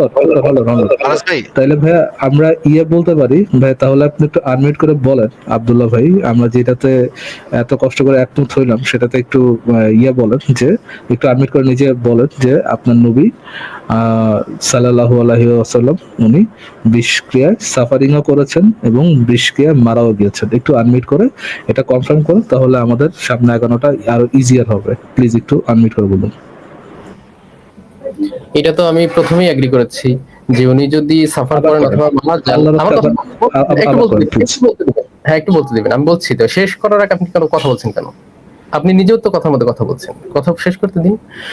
যে আমি প্রথমে বলেছি, এখনো বলছি, উনি যদি সাফার করে থাকেন বা উনি যদি মৃত্যুবরণ করেন সেটাতে খুবই স্বাভাবিক ব্যাপার। কারণ আল কোরআনে অনেক জায়গায় বলা হয়েছে উনি মানুষের মতো ব্যথা হয়, মানুষের মতো দুঃখ ওনার হবে। কিন্তু আমার এটা তো আমি আপনাকে বলতে বলি নাই ভাইয়া, এটা তো আমি বলতে পারি যদি সাফার করেন, যদি মারা যান, এটা তো বলতে বলি নাই। আমি আপনাকে শুধুমাত্র অতটুকু বলতে বলেছি যে ভাই এখন মানে এর আগে আপনার এই পজিশনটা ছিল না, যে যদি পজিশনের যদির কথাই আবার বলতেছেন। আগে ছিল যে আপনার মারা যায় নাই বা বিষক্রিয়া মারা যায় না, এরকম একটা পজিশন আপনি নিতে যাচ্ছিলেন। আপনি জাস্ট আনমিউট করে অতটুকু বলেন প্লিজ, এই ইন্টিগ্রিটিটা বজায় রাখেন, যে বলবেন যে আপনার নবী বিষক্রিয়া সাফার করছেন এবং বিষক্রিয়া মারা গেছে। জি জি, উনি বিষক্রিয়ায় মারা গেছেন এবং এটা খুবই স্বাভাবিক, এতে অসুবিধার কিছুই নেই। কিন্তু বিষ এত দেরি কেন করলো, এটা আমার হচ্ছে প্রশ্ন। এক্স্যাক্টলি কেন এটা বিষের ফোন দিয়ে জিজ্ঞেস করেন যে বিষ ভাইয়া দাঁড়ান একটা সেকেন্ড, ওনার বডিতে কেন এত বিদায় হতে ভাষণ পর্যন্ত, এক্স্যাক্টলি বিদায় হতে ভাষণ, এক্স্যাক্টলি বিদায় হতে ভাষণ পর্যন্ত বিষ ওনার বডিতে কেন? এটা প্রশ্নের উত্তরটা দেন। এটা আমি কিছু জানতে চাচ্ছি। ভাইয়া আপনি একটু মিউট করবেন, আমার পয়েন্টটা একটু শুনে তারপর একটু কথা বলুন। মিউট করেন প্লিজ, মিউট করেন। ভাইয়া ধরেন, আপনি অবজেক্টিভলি যদি যাচাই বাছাই করতে না পারেন, মানে আপনি যদি পরীক্ষা নিরীক্ষা যোগ্য কোনো যাচাই বাছাই করতে না পারেন যে এটা 4 বছর পর আপনার নবী 4 বছর ধরে সাফার কইরা 4 বছর পর কেন কথায় কথায় মারা গেল, 4 বছর সাফারিং এর পরে এটা কেন মারা গেল, এটা যদি আপনি ডিডিউট করতে না পারেন, অবজেক্টিভলি যাচাই বাছাই করতে না পারেন, নট সাবজেক্টিভ ক্লেম, অবজেক্টিভলি যাচাই বাছাই করতে না পারেন, তাহলে কি আপনি অবজেক্টিভ কোনো দাবি করতে পারেন যে নবী আপনার নবী এই জন্যই মারা গেছে? Please হ্যাঁ, আমি answer যেটা করুন। দাবি করতেই পারি এক্স্যাক্টলি কেন বিদায় হজের পরে, কেন শেষ আয়াতটা নাজিলের পরে এক্স্যাক্টলি এই আচ্ছা, বিষটা হুট করে আচ্ছা, এই প্রশ্নের উত্তরটা ভাই, ফারাজ ভাই, এক একটু সেকেন্ড ফারাজ ভাই, জানান। আমি যেটা বলেছি ভাই, আমি যেটা বলেছি একটু রিপিট, মানে আমি আপনাকে কি কোশ্চেনটা আপনি কিন্তু আমাকে বারবার মিউট করে দিচ্ছেন, কথা বলতে দিচ্ছেন না। রিপিট করে দিচ্ছি বিকজ আপনি লাইনে নাই ভাই। আমি যে আমি কোশ্চেনটা অবশ্যই করছি, লাইনে দয়া আছি, করে আমার প্রশ্ন দয়া করে ভাই শুনেন, এখানে আমরা খেলাটি ফারাজ ভাই, আওয়াজ করবো না। জি, ফারাজ ভাই, আমি একটা ইনপুট দিতে চাই। জি, আচ্ছা, আপনি শেষ করেন। পয়েন্টটা একটু মেক করেছি প্লিজ। আমি যেই কোশ্চেনটা করেছি আপনাকে, প্লিজ দয়া করে অন্যদিকে না যে আমার কোশ্চেনটা একটু রিপিট করেন, যেন আমরা দেখি যে আমরা সেম লাইনটাতে আছি। অ্যাটলিস্ট আমি যে কোশ্চেনটা করেছিলাম একটু রিপিট করুন। দেখুন, আমি কিন্তু ওনার এই ব্যাপারটাই ক্লিয়ার হতে এসেছি, যেটা আপনারা ফোকাসে নিচ্ছেন না। কেন আপনারা এদিকে যাচ্ছেন না? আমি তো আপনাকে আপনি কি এগ্রি করেছি, কোশ্চেনটা আমি repeat করবেন? আমি আপনাকে এগ্রি করেছি যে উনি বিশ্বে মারা গেছেন। রিপিট করবেন। আমি এগ্রি আপনি কি করেছি। কোশ্চেনটা রিপিট করবেন? কোন কোশ্চেনটা? আপনি যে আমার রেসপন্স করছেন, আমি তো একটা কোশ্চেন করেছিলাম, আপনি এই কোশ্চেনটা শুনেছিলেন? আচ্ছা, আবার একটু বলুন। আপনি যদি আমার যদি সেকেন্ড টাইম এটা করা লাগে ভাই, তাহলে আলোচনাটা আপনার জন্য আরো টাফার হবে। আমি আবারও বলে দিচ্ছি, ফোকাস করে শুনুন। মিউট করেন। আচ্ছা, আপনার প্রশ্ন কি এটা ছিল? আপনার প্রশ্ন কি এটা ছিল যে ওইটা যে যদি বিশ্বকে মারা যায় সেক্ষেত্রে কি এটা নবুয়তের প্রমাণ হয় কিনা, এটা? না ভাই, মিউট করেন। আমি আপনাকে বলতেছি, মিউট করেন মিউট করেন। জি, আপনি যদি অবজেক্টিভলি যাচাই বাছাই করতে না পারেন, পরীক্ষাযোগ্য কোনো যাচাই বাছাই করতে না পারেন, আপনার নবী 4 বছর আগে বিষ খায় 4 বছর সাফার করে কেন মারা গেল, 4 বছর পরে কেন মারা গেল, এটা যদি আপনি অবজেক্টিভলি যাচাই বাছাই করতে না পারেন, সাবজেক্টিভ ক্লেম না, অবজেক্টিভলি আপনি যদি যাচাই বাছাই করতে না পারেন, তাহলে কি আপনি বলতে পারেন যে ভাই এইটা মোহাম্মদের সাবজেক্টিভ ক্লেমের কারণে এই কথাটা সত্য, এটা কি বলা যায় কিনা? আপনার নবীর সাবজেক্টিভ ক্লেম অনুযায়ী আপনি কি এটা অবজেক্টিভ কোনো দাবি করতে পারেন কিনা? আপনি যদি কোশ্চেনটা বুঝে থাকেন, কোশ্চেনটা রিপিট করে অ্যান্সারটা দেন প্লিজ। আসিফ ভাই, আমি এতটুকু বলবো, এরপর আপনি বলেন প্লিজ। জি, এইখানে আমার পয়েন্ট হলো, যেহেতু আমি ওই সময় গিয়ে যাচাই করতে পারছি না। কোশ্চেনটা রিপিট নট ইয়ার আনসার। আমি অতটুকু জানতে চাই যে আপনি আমার কোশ্চেনটা অ্যাটলিস্ট বুঝতেছেন কিনা, তারপরে হচ্ছে আপনি অ্যান্সারটা দিবেন। আপনি কোশ্চেনটা রিপিট করেন, দেন অ্যান্সারটা দেন প্লিজ। আমি আপনাকে আনমিউট করে দিচ্ছি। আমি আপনার প্রশ্ন বুঝেছি, আপনি বারবার আমাকে মিউট করে দিচ্ছেন কেন? আমাকে তো বলতেই দিচ্ছেন না। আমি বলতে দিব ভাইয়া, বলতে দিব, যখন আপনি আমার কোশ্চেনটা অ্যাটলিস্ট রিপিট করতে পারবেন, দেন আমি আপনাকে উত্তরটা দিতে দিব। বলেন। আপনি বারবার আমাকে মিউট করছেন কেন? আপনি মিউট করছেন কেন? কারণ আপনি আমার কোশ্চেনটা রিপিট করতেছেন না। না না, আমি এটা তো উন্মুক্ত আলোচনা হচ্ছে না, আপনি তোমাকে বলতে দিচ্ছেন, আপনি বারবার মিউট করে দিচ্ছেন, এটা তো কোনো ডিসকাশন হবে না। আপনি যতক্ষণ না পর্যন্ত কোশ্চেনটা রিপিট করবেন, আমি আপনাকে বলতে দিব না ভাই। কোশ্চেনটা রিপিট করেন। আমি আপনার প্রশ্ন রিপিট করবো না, আমি প্রশ্ন বুঝেছি আপনার। প্লিজ ভাই, আমার প্রশ্ন বুঝেছি, আমার বুঝা শেষ। লিটারাল সেন্সর বন্ধ, ডাক্তার নামের লিটারাল সেন্সর বন্ধ, শেষ। উনি আপনার প্রশ্নের উত্তর দিবে না, আমি একটু আমি ওনার প্রশ্নের উত্তরটা দিব। আসিফ ভাই, আমি প্রশ্নের উত্তর দিব। আব্দুল্লাহ ভাই, আমরা বুঝতে পেরেছি আপনি ওনার প্রশ্নটাও বুঝতে পারছেন না, হয়তো কোনো একটা কারণে হয়তো প্রশ্নটা বুঝতে পারছেন না, এটা হইতেই পারে। আমি ওনার প্রশ্নটা বুঝতে পেরেছি, কিন্তু আপনি বারবার মিউট করছেন। ফারাজ ভাই, বারবার তাহলে আমাকে ওনার প্রশ্নটা কি আমাকে একটু বলতে পারবেন? উনি প্রশ্ন যেটা করেছে যে রাসূল সাল্লাল্লাহু আলাইহি ওয়াসাল্লামের যে সাবজেক্টিভ যে দাবি, সেটা অনুযায়ী আমি অবজেক্টিভলি এইটাকে প্রমাণ করতে পারবো কিনা যে এটা ওই সময়টাতে ঠিক এই কারণেই, যে নবুয়তের কারণেই এটা ওইভাবে ওনার লেট হইলো বিষক্রিয়ার জন্য, পয়জনাস ইফেক্টের জন্য, এটাই তো উনি বলতে চাচ্ছে প্রশ্ন। হ্যাঁ, এটা কি আপনি প্রমাণ করতে পারবেন নাকি পারবেন না? আমি তো এটা অবজেক্টিভলি প্রমাণ করতে পারবো না, আমাদের তো এগুলো বিশ্বাসের ব্যাপার। ওকে, ঠিক আছে, এটা আপনার অন্ধবিশ্বাস। ওয়েল আব্দুল্লাহ ভাই, ভাই, এতক্ষণ ধরে যে বুক ফুলানো একটু দাবি যে হ্যাঁ, ও কেন আমার নবী এতক্ষণ পরে মারা গেল, ও ওই নবুয়তের পরেই কেন মারা গেল, ও আব্দুল্লাহ হলো, আব্দুল্লাহ পর কেন আব্দুল্লাহ হলো, এইগুলা একেবারে বেসলেস বুলশিট ছাড়া, মোহাম্মদের বেসলেস বুলশিট ছাড়া কোনো কিছু না। যেটা so call doctor, I don't know উনি কোন ডাক্তার না কোন বুলশিট, ফারাজ ভাই, আমি একটা এটা জীবনে প্রমাণ করতে পারবো না। জি ফারাজ ভাই না, এবার ফারাজ ভাই। আপনি একটু থামেন। আসাদ ভাই আপনি কি কিছু বলবেন? কারণ আমার জি, জি, একটা জিনিস দেখানোর আছে, আপনি বলেন তাহলে শেষ করেন। হ্যাঁ, আমি একটু অ্যাড করতে চাই ফারাজ ভাই। না, আমি আমার মত হচ্ছে যে ওনার পেশাগত জিনিসটাতে অ্যাটাক করা ঠিক হবে না, কারণ এই একই জিনিস নিয়ে তসলিমাদের সাথে আমি ব্যক্তি জীবনে প্রায় 2 ঘন্টা তিনি আমাকে এইটা ডিসএগ্রি করে গেছেন শুধু একটা পয়েন্টের উপরে দাঁড়াইয়া যে এখন দেখেন, আমি বায়োলজি নিয়ে জীবনে পড়ি নাই, আমি সায়েন্সের স্টুডেন্ট থাকলেও আমি ইঞ্জিনিয়ারিং পড়ছি, মানে টেকনিক্যাল স্কুল অ্যান্ড কলেজে, ওই কারণে আমি বায়োলজির কিচ্ছু জানি না। তো ওনার বক্তব্য হচ্ছে যে উনি যেহেতু পেশা একজন ডক্টর, ওনার এই প্রশ্নটার সমাধান উনি পান না, যে এত দীর্ঘ বিষক্রিয়ার পরে এত দীর্ঘ জীবন কেউ পায় না, এটা হয় না মেডিকেল সায়েন্স, এটা ওনার বক্তব্য ছিল। তো এবং হাদিস সাদিস সব ভালো করে পড়েছেন, তারপরেও উনি বলেছেন যে না, আমার চিকিৎসা বিদ্যা বলে না যে এই কোন একজন মানুষের বিষক্রিয়া হইলে সে এতদিন সাফার করবে, এবং তার মধ্যে এই যে সিমটমগুলো, এগুলো মিলছে না। আমি জানি না আব্দুল্লাহ ভাইয়ের ওই জায়গায় প্রশ্নটা কিনা, কিন্তু এখন ওই সময় কি বিষ ছিল, বা এখানে আরো কোনো উত্তর বের করা যায় কিনা, যে এই 3 বছর 4 বছর কেন সময়টা লাগলো আসিফ ভাই, এটি আমার অ্যাড করার ছিল। জি, আচ্ছা, সেটা আমরা দেখতেছি। আমরা বিবিসির একটা নিউজ দেখবো, যেখানে যে জিনিসটা বলা হচ্ছে যে একজন মহিলা অনেক বছর আগে বিষাক্ত জিনিস সে সংস্পর্শে আসছিলেন বা খাইছিলেন, সেটা অনেক বছর পরে তার মৃত্যু হয়েছে, এবং ডাক্তার যখন পোস্টমর্টেম করছে তখন তারা এই ডেথ সার্টিফিকেটে এই জিনিসটাই লেখা ছিল যে এই কয়েক বছর আগে যে সে বিষ খাইছিল সেইটার প্রতিক্রিয়া হিসেবেই তার এই মৃত্যুটা হয়েছে। এমনকি অনেক সময় যে ক্যান্সার রোগী যারা থাকে তাদের ক্যান্সারটা ভালো হয়ে যায়, ভালো হয়ে যাওয়ার কয়েক বছর পরে যখন তারা মারা যায়, তখন আমি এই জিনিসটা বেশ কয়েক জায়গাতে দেখেছি যে তাদেরকে বলা হয় যে ওই ক্যান্সারের প্রতিক্রিয়া হিসেবে, ক্যান্সারের পার্শ্ব প্রতিক্রিয়া হিসেবে তার মৃত্যু ঘটেছে। এইরকম কি আব্দুল্লাহ মুসাফির ভাই, আপনি কি এই ধরনের ঘটনার সাথে পরিচিত, নাকি এটা আপনার কাছে নতুন ঠেকতেছে?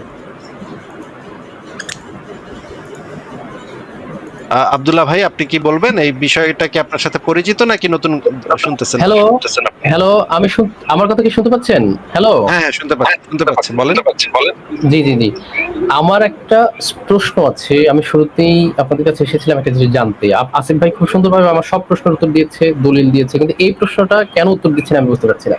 বারবার আমি এগ্রি করছি যে উনি বিষক্রিয়ায় মারা গেছেন, আমার প্রশ্নটা ছিল আব্দুল্লাহ ভাই, আমি আপনার প্রশ্নের উত্তর দিব।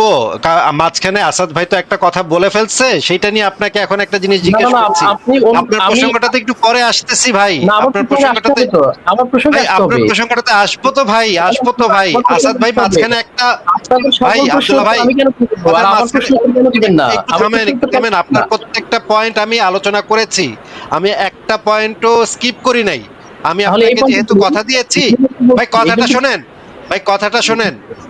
আপনাকে যখন আমি কথা দিয়েছি প্রত্যেকটা পয়েন্ট নিয়ে আলোচনা করব, আপনার সাথে করব, মাঝখানে আসাদ ভাই একটা পয়েন্ট মেক করেছে, আমি সেই কারণে আপনাকে জিজ্ঞেস করছি।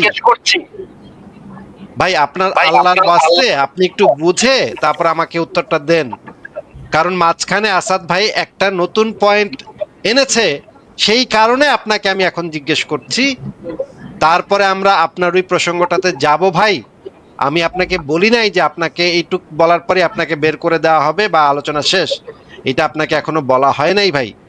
দয়া করে আপনার আল্লাহর ওয়াস্তে আপনি আসাদ ভাই যেই পয়েন্টটা মাঝখানে তুলে ফেলছে, সেই পয়েন্টটা নিয়ে কি আপনার কিছু বলার আছে? আমি বলেছি, আবারও শোনেন, এই রকমের অনেকগুলা কেস আমার জানা আছে যে কয়েক বছর আগে বিষ খাওয়ার পরে, কয়েক বছর পরে যখন একজনের মৃত্যু হয়েছে, ডাক্তাররা পোস্টমর্টেম রিপোর্টে এটা উল্লেখ করেছে যে ওই বিষক্রিয়ার কারণেই তার এই মৃত্যুটা ঘটেছে। এই রকমের ঘটনার সাথে কি আপনি পরিচিত নাকি একদম অপরিচিত, এটা বলেন। এটা হতে পারে, এবং আমি এটাও বলছি রাসূল সাল্লাল্লাহু আলাইহি ওয়াসাল্লামের ক্ষেত্রেও এটা হতে পারে, এবং হয়েছে, হাদিস থেকে দেখলাম সেটা হয়েছে, ঠিক আছে? তো আমি তো agree করছি। কিন্তু সব ক্ষেত্রে কি আমরা বলবো? তাহলে আমি আপনাকে বিবিসির একটা নিউজ দেখাচ্ছি। সেই বিবিসির নিউজে যে জিনিসটা বলা হয়েছে, চীনের একজন মহিলার এই ধরনের ঘটনা ঘটেছিল, কয়েক বছর পরে তার মৃত্যু ঘটেছিল। এই ক্ষেত্রেও কি আমরা বলতে পারি সেই মহিলা নিশ্চয়ই আল্লাহর নবী ছিলেন বা অলৌকিক ক্ষমতা সম্পন্ন কেউ ছিলেন, যার কারণে তার এতগুলা দিন লেগেছে? যে আপনাকে আমি নিউজটা দেখাচ্ছি, এক সেকেন্ড আমি নিউজটা একটু শেয়ার করি। এটা বিবিসি নিউজ, একটু দাঁড়ান আমি এগ্রি করি। ভাই এটা কি দেখা যাচ্ছে বিবিসি নিউজটা? জি, দেখা যাচ্ছে। আচ্ছা, এখানে কি লেখা, উপরে কি লেখা একটু যদি পড়তেন। Woman dies decades after unsolved China poisoning. আচ্ছা আচ্ছা। তো এইখানে যেহেতু এই মহিলার মৃত্যু ঘটেছে অনেক বছর পরে, এখানে দেখেন 1994 সালে আহ, একটা unsolved poisoning case in 94 was died aged 50। এটা মৃত্যু হয়েছে ইনভেস্টিগেটিং বাই পুলিশ ইন 1997, এবং পরে তার অনেক বছর হয়, কয়েক মাস পরে বা কয়েক বছর পরে তার মৃত্যু হয়। এই মহিলার ক্ষেত্রে তো আমরা এটা বলতে পারছি না যে এই মহিলা আল্লাহর নবী ছিলেন নাকি। আচ্ছা, আপনি কি ননসেন্স? এই মহিলা কি দাবি করেছে? আর এই মহিলার ভাই, ক্ষেত্রে কি কোরআন এখন আপনি বেয়াদবি করছেন।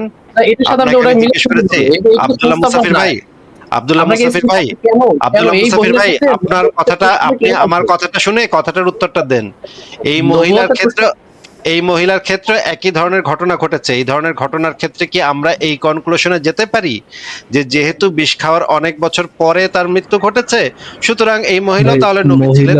মহিলা ইয়ে কিনা, মহিলা হচ্ছে যে নবী কেউ কিনা? বিষ খেয়ে যদি কয়েক বছর পরে মারা যায়, সেই যে নবী হবে, এই দাবিটা কে করেছে? আমি করেছি? না, মুমিন করেছে? তাহলে আপনি কেন একজন বিষ খাওয়ার পরে যদি কয়েক বছর পর মারা যায়, সেটা থেকে তো আচ্ছা, আমরা এটা কি এটা দাবির একটা উপর অলৌকিক এটা কি দাবির উপর ডিপেন্ড করে? যে ধরেন কোন আব্দুল্লাহ দাবি করছে যে সে নবী, এই জন্য বিষ খায় 4 বছর পর মারা গেছে, যেহেতু এই আব্দুল্লাহ দাবি করছে এই নবী এবং সে 4 বছর পর মারা গেছে, এই জন্য সে নবী। এটা কি তার দাবির উপর ও, ডিপেন্ড করে? বুঝতে পারলাম। এই মহিলা যেহেতু দাবি করে নাই, সেহেতু এই মহিলা আল্লাহর নবী না, আর মুহাম্মদ যেহেতু দাবি করছে সেহেতু মুহাম্মদ আল্লাহর নবী। এটা হচ্ছে আপনার যুক্তি যে যেহেতু দাবিটা এই মহিলা সে দাবিটা ছিল না। আমার ভাই, পয়েন্টে যান, আমার পয়েন্টে যান। কথাটা শুনেন। না না মানে না, শুধু একই ঘটনা।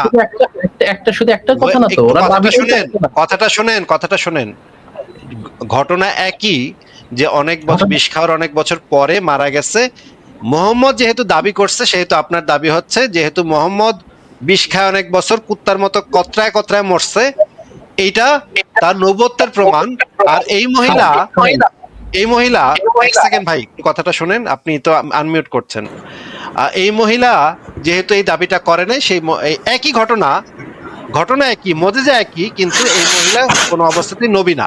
আচ্ছা, এবার আমি আপনাকে তাহলে কোরআনের আল্লাহর পক্ষ থেকে আপনাকে এটার উত্তরটা আপনাকে আমি দিয়ে দিচ্ছি। আব্দুল্লাহ মুসাফির ভাই, আপনি আল্লাহ দেখেন, আমি জানি আপনি কোন কথাটা শোনেন, মাঝখানে কথা বলেন না ভাই, কথার মাঝখানে কথা বলেন না ভাই। এটা হচ্ছে কোরআনের সূরা নিসার। আমার একটা প্রশ্ন আছে, এটা তো পরে যান, এটাতে পরে। আরে ভাই, আমি কথা বলতে নিলে আপনি যে যখন আপনার আগের unmute পয়েন্টটা করেন, ক্লিয়ার হয় নাই, আপনার আগের পয়েন্টটা একটু আমি কোরআনের একটা আয়াত বের করেছি, আপনার প্রশ্নের উত্তর আল্লাহ পাক দিয়ে দিয়েছে, আমার তো উত্তর দেওয়ার কোনো প্রয়োজন নাই। এটা হচ্ছে সূরা নিসার 79 নম্বর আয়াত। এইখানে যে জিনিসটা বলা হয়েছে আমরা একটু পড়ি।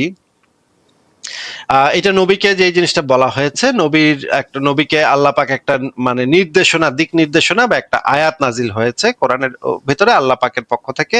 আব্দুল্লাহ মুসাফির ভাই, আপনি এই আয়াতের যে আল বায়ান ফাউন্ডেশনের অনুবাদ, সেটা যদি একটু পড়ে শোনাইতে পারেন তাহলে পড়ে শোনান। আচ্ছা, আপনার আগে এটা আমি পড়বো, কিন্তু আগের কথাটা শেষ তাহলে হয়নি। আপনি যদি এটা না পড়েন, তাহলে আমি একটু মুফতি ইমরান ভাইকে আমি একটু চাইবো, তাহলে আপনাকে একটু মিউট করে রাখছি। মুফতি আমার আগের ইমরান কথা ভাই, শেষ হয়নি, আমার কথা শেষ হয়নি ভাই, আপনি কেন আপনি বলেন, একটু পরে বলেন, আপনি আনমিউট করলেই ইকো হয়। মুফতি ইমরান ভাই, আপনি কি এই আয়াতটা একটু আমাদেরকে পড়ে শোনাবেন কষ্ট করে? বাংলাটা পড়বো? আপনি চাইলে আরবিটাও পড়তে পারেন, আপনি চাইলে। আচ্ছা, আমি এখানে যেটা আছে ওইটাই পড়ছি। আচ্ছা। তোমার কাছে যে কল্যাণ পৌঁছে তা আল্লাহর পক্ষ থেকে, আর যে অকল্যাণ তোমার কাছে পৌঁছে তা তোমার নিজের পক্ষ থেকে। আর আমি তোমাকে মানুষের জন্য রসুল রূপে প্রেরণ করেছি এবং সাক্ষী হিসেবে আল্লাহ যথেষ্ট। আচ্ছা, এটার যে ডক্টর আবু বকর জাকারিয়া অনুবাদ করেছে, দেখেন, যা কিছু কল্যাণ আপনার হয় তা আল্লাহর কাছ থেকে, আর যা কিছু অকল্যাণ হয় তা আপনার নিজের কারণে। এই অনুবাদটা তো ঠিক আছে মুফতি ইমরান ভাই, নাকি? জি জি ভাই, জি। সবচেয়ে বড় অকল্যাণ তো ভাই মৃত্যু। তাহলে কি মৃত্যু মানুষের কারণে হয়? কিন্তু আমি তো জানতাম জন্ম মৃত্যুর একমাত্র মালিক আল্লাহ। না, এটা রাসূলকে স্পেশালি বলা হয়েছে। এটা এখানে মানে কথাটা রাসূলকে উদ্দেশ্য। রাসূলের জন্ম মৃত্যুর মালিক আল্লাহ না। ফারাজ ভাই, এক সেকেন্ড, আমি একটু পয়েন্টটা শেষ করি। আচ্ছা, ঠিক এখানে আছে।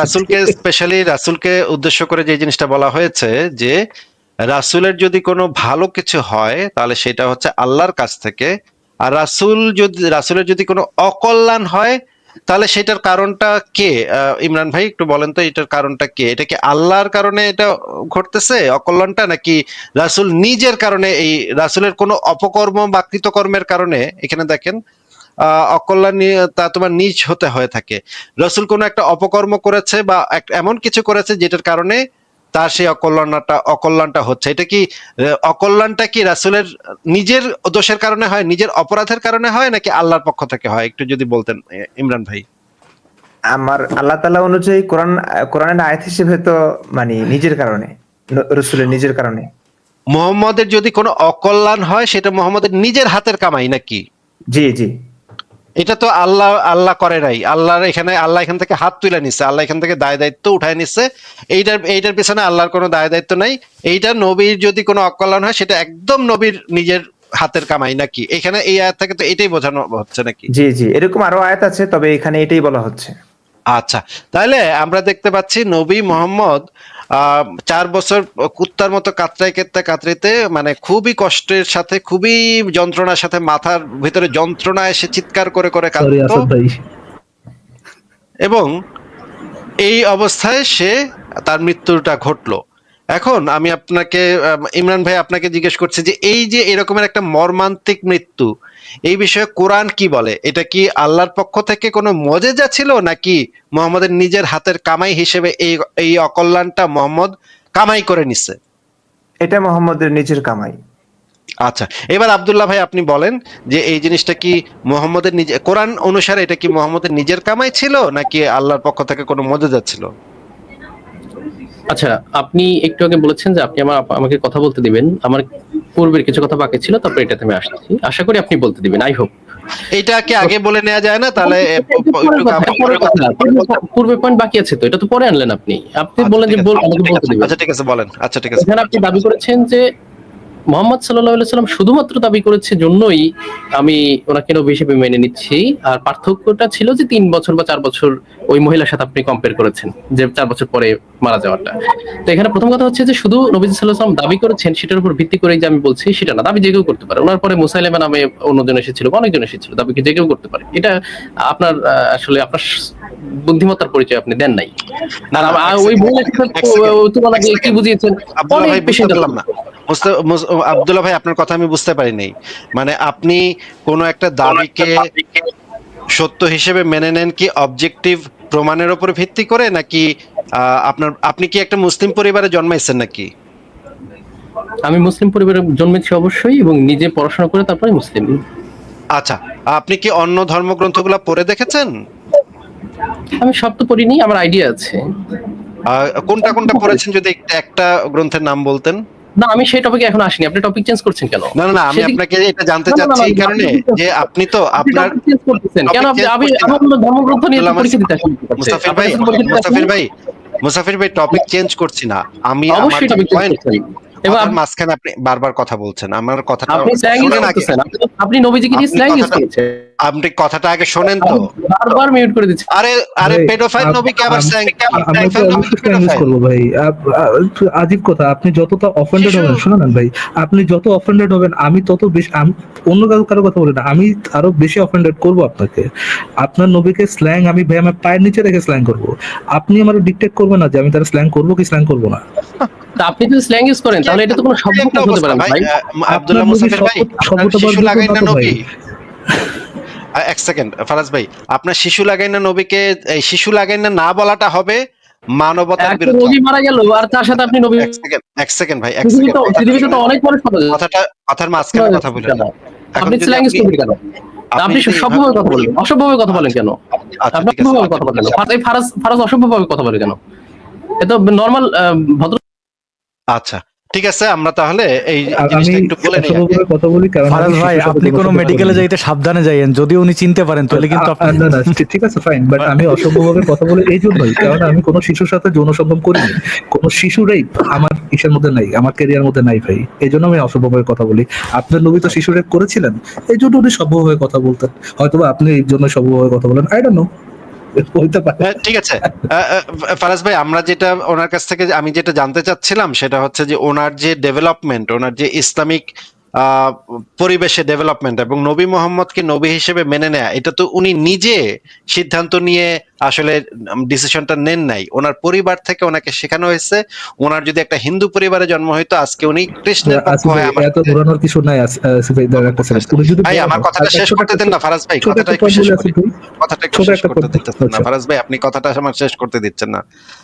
কথাটা একটু শেষ করি, আমার পয়েন্টটা তো মেক করতে হবে। উনি যে দাবিটা করছিলেন যে না নবীকে আমরা তো অন্য কারণে, অন্য অনেকগুলা কারণে মনে করি আমরা, 50টা কারণে উনি নবী হিসেবে মোহাম্মদকে একসেপ্ট করেছেন, কিন্তু এই মহিলাকে উনি নবী হিসেবে একসেপ্ট করছেন না, কারণ এই মহিলা তো দাবি করে নাই।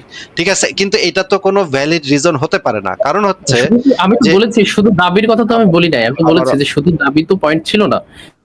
আপনাকে আবারও তো ভাই, আপনি ভাই আমার কথার মাঝখানে যদি বারবার কথা বলতে শুরু করেন তাহলে আমি কিভাবে পয়েন্টটা মেক করব? আপনাকে আমি যে জিনিসটা বলছিলাম যে আপনি যে নবী মোহাম্মদকে অন্ধভাবে বিশ্বাস করেন, সেটার কারণ আমি একটু খোঁচা দিয়ে আপনাকে দেখছিলাম যে আপনি কেন নবী মোহাম্মদকে আহ নবী হিসেবে মেনে নিয়েছেন, অন্ধবিশ্বাস করেন, সেটা আমি একটু দেখছিলাম। এই মহিলাকেও কোনো না কোনো ব্যক্তি বা কৃষ্ণকেও কোনো না কোনো ব্যক্তি অন্ধভাবে মেনে নিতে পারে, অন্ধভাবে বিশ্বাস করতে পারে, অবতার হিসেবে বা নবী হিসেবে যে কেউ অন্ধভাবে বিশ্বাস করতে পারে। সেইটা প্রমাণ করে না যে সে আসলেই নবী ছিল। আমি আপনাকে যে জিনিসটা জানতে চাচ্ছিলাম যে আপনার কাছে কি নবী মোহাম্মদ আসলেই আল্লাহ পাকের নবী ছিল, বা মুহাম্মদের কাছে জিব্রাইল বলে কোনো ফেরেশতা এসেছিল, এইটার কোনো অবজেক্টিভ প্রমাণ আছে কিনা, সেই অবজেক্টিভ প্রমাণের উপর ভিত্তি করে আপনি মুহাম্মদকে নবী হিসেবে একসেপ্ট করেছেন কিনা সেইটা আমি জিজ্ঞেস করতে চাচ্ছিলাম, কিন্তু আপনি আমার কথাটা শেষ করতে দিচ্ছিলেন না, কথার মাঝখানে বারবার কথা বলছিলেন।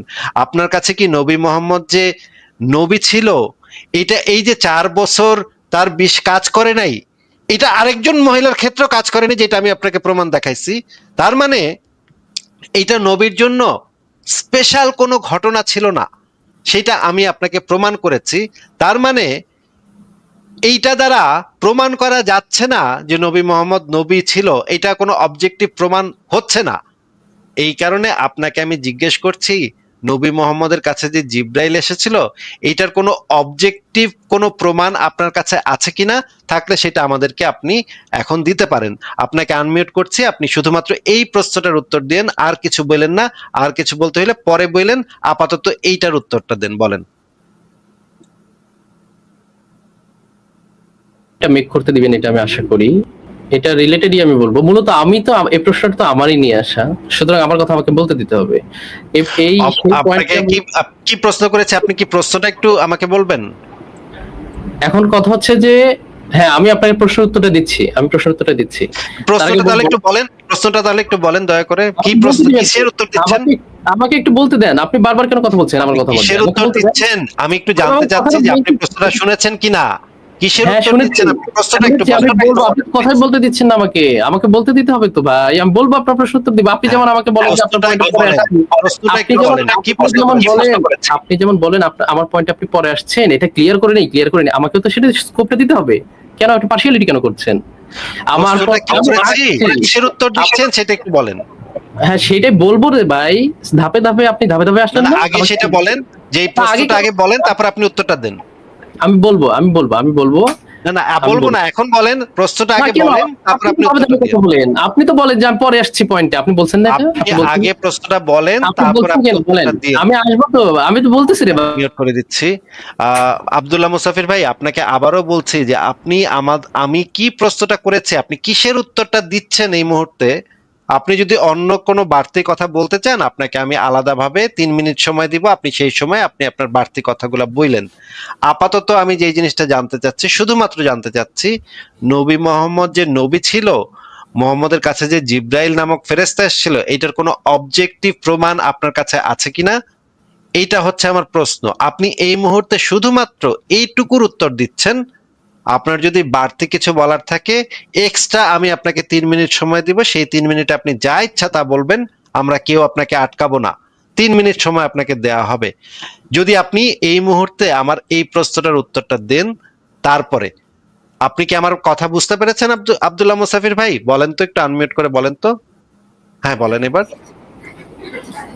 জি জি জি, অবজেক্টিভ প্রমাণ বলতে আমি যদি হাদিস থেকে দেখাই, আপনি কি সেটা মানবেন? যে জিব্রাইল আলাইহিস সালাম যে ওয়েল, আসছে, আপনি আমার প্রশ্নটা একটু রিপিট করে তারপর উত্তরটা দেওয়া শুরু করেন প্লিজ।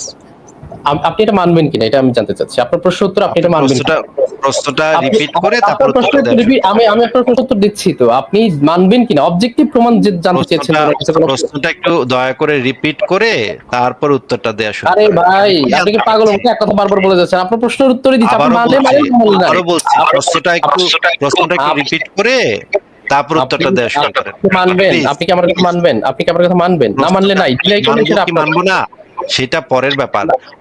আপনাকে যে প্রশ্নটা করেছি শুধু প্রশ্নটা একটু রিপিট করে উত্তরটা দেন। আপনার প্রশ্ন রিপিট করার জন্য তুমি আসেনি। আপনি প্রশ্ন করেছেন, আচ্ছা, আমি উত্তর তাহলে দেব।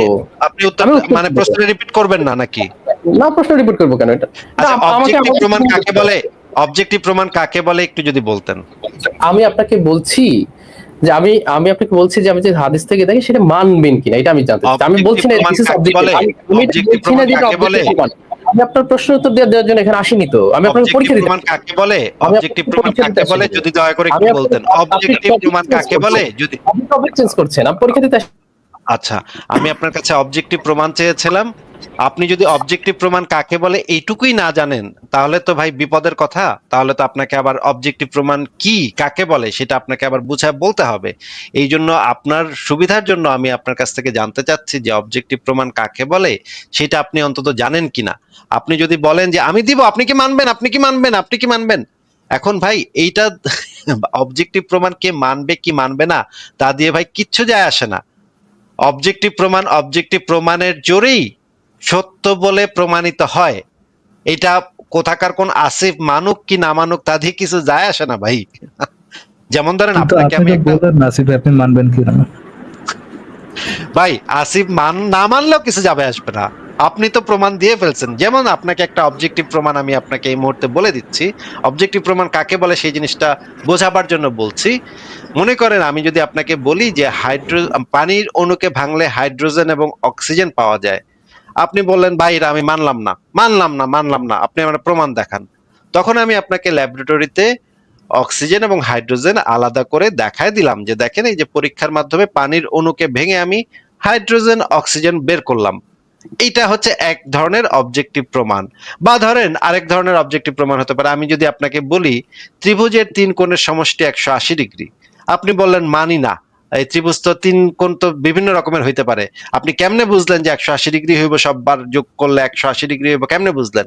তখন আমি আপনাকে উপপাদ্যের মাধ্যমে প্রমাণ করে দেখায় দিলাম যে সর্বক্ষেত্রে ত্রিভুজের ৩ কোণের সমষ্টি ১৮০ ডিগ্রি হবে। এই জিনিসগুলাকে বলা হয় অবজেক্টিভ প্রমাণ, যেটাকে আমরা ভেরিফাই করে দেখতে পারি। এই রকমের কোনো অবজেক্টিভ প্রমাণ কি নবী মোহাম্মদের ক্ষেত্রে আপনি আমাদেরকে দেখাতে পারবেন? যদি আমি মানি কি না মানি আপনি হাদিস থেকে দেখান, কোরআন থেকে দেখান, অথবা আল্লাহর হেরা গুহা থেকে আপনি দেখান, যেখান থেকে আপনি দেখান না কেন সেটা আমার জানার দরকার নাই আপনি কোথা থেকে দেখাচ্ছেন। আপনি একটা অবজেক্টিভ প্রমাণ দেখাবেন যে কোনো জায়গা থেকে, সেটা হতে হবে অবজেক্টিভলি সত্য, অবজেক্টিভলি ভেরিফায়েবল। এইটা কি আপনি দেখাতে পারবেন নাকি দেখাতে পারবেন না? এবার আপনি আনমিউট করে বলেন। এটা হলো কোরআনের ৬২৩৬ আয়াতের মধ্যে লাস্ট আয়াতের পরে গিয়ে বিষ কিভাবে অ্যাক্টিভ হয়ে গেল ওনার শরীরে। আপনি আমাকে পয়েন্টই তৈরি করতে দেন না, আপনি খালি এদিক সেদিক বলেন, আপনি তো কথা বলতে দেন না। ঠিক আছে, আমরা একটু দেখি যে নবী, আপনি বলেছেন নবী মোহাম্মদের সব আয়াতগুলা শেষ হওয়ার পরে নাকি এটা অ্যাক্টিভ হয়ে গেল, কিন্তু সেই সময় তো কোরআনটা লিখিত হয় নাই। আচ্ছা, উনি কি ওনাকে চলে কি গেল? বের করে দিলাম নাকি? না, ওনাকে আমি বের করি নাই ভাই। সেই সময় আচ্ছা তো আচ্ছা কোরআন ভাই, তো ভাই গ্রন্থ হিসেবে সংকলিত হয় আমার নাই। একটা কথা বলেন ভাই, উনি আপনার একটা পয়েন্ট ধরে দিল, আপনি নিয়ে ওটা মানে পয়েন্ট নিয়ে কথা বলতেছেন। ধরেন মোহাম্মদের শেষ আয়াত নাজিল হওয়ার পরেই তার মধ্যে বিষ অ্যাক্টিভ হইলো, যদিও ভেইনে আছে, যদিও তার সাফার করা যাচ্ছে, ওটা বাদও দিলাম, অ্যাক্টিভই হইলো। যদি তখন অ্যাক্টিভও হয় আর আমরা যদি না জানি কেন ওইটা ওই সময় অ্যাক্টিভ হইলো, তাহলে কি আমরা বলতে পারবো যে ভাই ওই আল্লাহ ওই জিনিসটা অ্যাক্টিভ করাইছে, আল্লাহ ওই জিনিসটা মারছে, মানে আল্লাহ ওই সময় মারছে, এটা বলার কি কোনো কারণ আছে? যদি আমরা না জানি ওই সময় কেন অ্যাক্টিভ হলো, সে আমাকে কোশ্চেন করতেছে, মানে সে নিজেও জানে না যে কেন অ্যাক্টিভ হয়েছে। যদি আমরা দুজন না জানি কেন ওই সময় অ্যাক্টিভ হয়েছে, এটার দ্বারা কি প্রমাণিত হয় এটার মধ্যে অতি প্রাকৃতিক কোনো কিছু রিলেটেড? এরকম প্রমাণ করার কোনো ওয়ে আছে? আসিফ ভাই। আমাকে জিজ্ঞেস করছেন? না, জি, প্রমাণ আছে করার ভাই। কোনো বই নাই এখান থেকে। আমার কাছে প্রমাণ আছে, আমি জানি কেমন হয়েছে এটা। সেটাই এটা আছে হচ্ছে, এটা একমাত্র সম্ভব আল্লাহর কেরামতিতে হয়েছে। যেহেতু আমরা জানি না, সেহেতু এটা নিশ্চয়ই আল্লাহর কেরামতেই হয়েছে। উনি কি চলে গেলেন এই মুহূর্তে? জি ভাই, চলে উনি গেছে। চলে গেছেন। আসিফ ভাই তো Patient বলতে দেয় মনে না, হয়। তো উনি লাস্ট পয়েন্টটা মেক করছে যে কেন ওই সময় পড়ছে, সাফার করছে বুঝলাম, সে 4 বছর ধরে কোটরাইছে সেটা বুঝলাম আমি, কিন্তু ওই সময় কেন ভাই, ওই যে লাস্ট আয়াত মার দেওয়ার পরেই কেন ভাই, তার তো এটা তো হিস্ট্রিক্যালি প্রমাণ করতে হবে যে ওই লাস্ট আয়াত ইয়া করার, ওই লাস্ট আয়াত মুহাম্মদের মুখ থেকে বেরিয়েছে, ওই লাস্ট ওই লাস্ট আয়াত আল্লাহ কেউ একটা আছে ওই পাঠাইছে, ওই এটা অ্যাকচুয়ালি সত্য। এই হাদিস রিলেটেড হাদিস যেগুলো আছে ওইটা লাস্ট আয়াত, ওটা রিলেটেড যত হাদিস আছে ওই হাদিসগুলো অথেন্টিক, ওই হাদিসগুলো হচ্ছে একাডেমিকলি গ্রহণযোগ্য। এইগুলো প্রমাণ আচ্ছা। করার পর ভাই ওনার অনেক ব্যাগেজ আছে, এত ভাই ফটফটাইলে এরকম ইয়ে হয়, কোনো পয়েন্ট দেখবে না। ফারাজ ভাই, ইমরান ভাই, আসাদ ভাই, আমি একটা হাদিস দেখাচ্ছি। এটা হচ্ছে সহিহ মুসলিম হাদিস একাডেমি 7414 নম্বর হাদিস। এই হাদিসে যেটা লেখা আছে আমরা একটু পড়ি। আনাস ইবনু মালিক থেকে বর্ণিত, তিনি বলেন, ইন্তিকালের পূর্বে এবং ইন্তিকাল পর্যন্ত আল্লাহ তাআলা রাসূলুল্লাহ সাল্লাল্লাহু আলাইহি সাল্লামের উপর ধারাবাহিকভাবে ওয়াহি অবতীর্ণ করেন। যেদিন রাসূলুল্লাহ সাল্লাল্লাহু আলাইহি সাল্লাম ইন্তেকাল করেন সেদিনও তার প্রতি অনেক ওয়াহি অবতীর্ণ হয়। তাইলে উনি কিভাবে বললেন যে মানে ওই যে যেই ওনার যে কোরআনের যে আয়াতগুলা সেগুলো অনেক আগে শেষ হয়ে গেছে, কিন্তু আমরা তো এই হাদিস থেকে, সহিহ হাদিস থেকে দেখতে পাচ্ছি যেই একদম মরার দিন পর্যন্ত সেই দিনও মুহাম্মদের কাছে অনেক অনেক ওয়াহি নাজিল হয়েছিল। এবং আমরা এটাও জানি যে এই কোরআনের আয়াতগুলা লিপিবদ্ধ হয় অনেক দিন পরে, আবু বকরের সময়ে। এই জিনিসটা মুহাম্মদ মানে অনুমতি দিয়ে যায় নাই যে কোরআনকে একটা মানে গ্রন্থ হিসেবে যে লিপিবদ্ধ করতে হবে, সেই অনুমতি মুহাম্মদের কাছ থেকে পাওয়া যায়নি। আমরা সেই হাদিসটাও দেখি যে আবু বকরের আমলে যে কোরআন, দেখেন এখানে যে জিনিসটা আছে,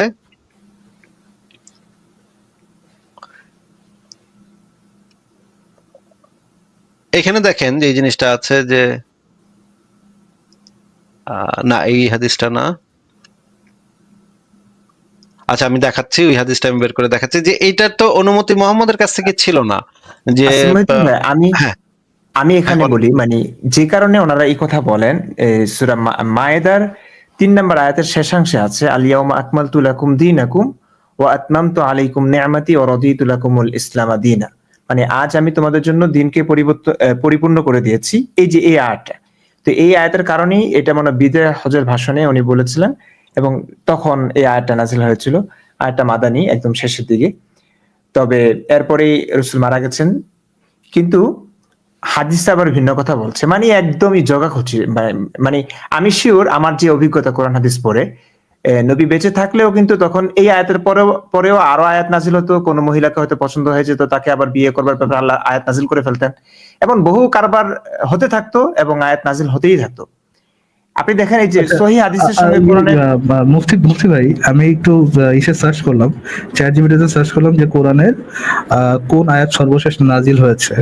তো সবচেয়ে এখানে অনেকগুলো ইয়ে দেওয়া আছে, এটার মধ্যে দেওয়া আছে সবচেয়ে প্রচলিত সপ্তমত হলো সূরা বাকারার 281 নম্বর আয়াত, যেখানে বলা আছে আর সেই দিনকে ভয় করো যেদিন তোমরা আল্লাহর দিকে ফিরে যাবে, তখন প্রত্যেক ব্যক্তিকে তার উপার্জনের পূর্ণ প্রতিফলন হ্যাঁ দেওয়া হ্যাঁ, হবে। এরকম ভাই এবং অনেক কথাই আছে, অনেক কথাই আছে। কোনটা যে শেষ আয়াত, কোনটা যে প্রথম আয়াত, কোনটা যে প্রথম সূরা, কোনটা যে শেষ সূরা, মানে ইসলামের এমন একটা বিষয় পাবেন না যেখানে আপনার ইখতিলাফ বা মতানৈক্য নাই। কি এক মানে আল্লাহ কি করলেন, একটা আয়াত কোরআন আচ্ছা, নাযিল করলেন, কিছুই ক্লিয়ার করেন নাই। ঠিক আছে, আমরা পরের জনের কাছে চলে যাই তাহলে। দেখি ওই ব্যক্তি চলে গেছেন, ওনার কাছ থেকে আমরা এই জিনিসটা আসিফ জানতে ভাই, পারলাম। আমি কি একটু বিষয়টা দেখাবো যে এইটাই যে শেষ আয়াত না, এরকম উনি যে মানে বড় গলায় দাবি করলেন ওইটাই শেষ আয়াত, এই জিনিসটা এরকম না। এই বিষয়ে সংশয়.com এ একটা লেখা আছে ভাই, সংশয়.com এ কোরআনের শেষ সূরা কোনটা, শেষ আয়াত কোনটা, সেই নিয়ে সংশয়.com এ বিরাট লেখা আছে। দেখবেন আপনি যে চ্যাট জিপিটি কে জিজ্ঞেস করতেছেন ওইটাও এইখান থেকে কপি মারছে, হতে পারে। আচ্ছা বলেন। কারণ আমি এটা দেখছি যে অনেকগুলা প্রশ্ন করি, দেখি এই চিপা দিয়ে একটা সংশয়ের লোগো দেখা যায়, যে সে কোথা থেকে ইনফরমেশন এসেছে, সেখানে সংশয়ের একটা লোগো আমি মাঝে মাঝে দেখতে পাই ভাই। আচ্ছা আচ্ছা আচ্ছা আচ্ছা। ঠিক আছে ভাই, ওকে, তাহলে তাহলে এক সেকেন্ডের জন্য একটু দেখা দিয়ে আসুন ভাই। ও আচ্ছা, আসছিল না, সরি।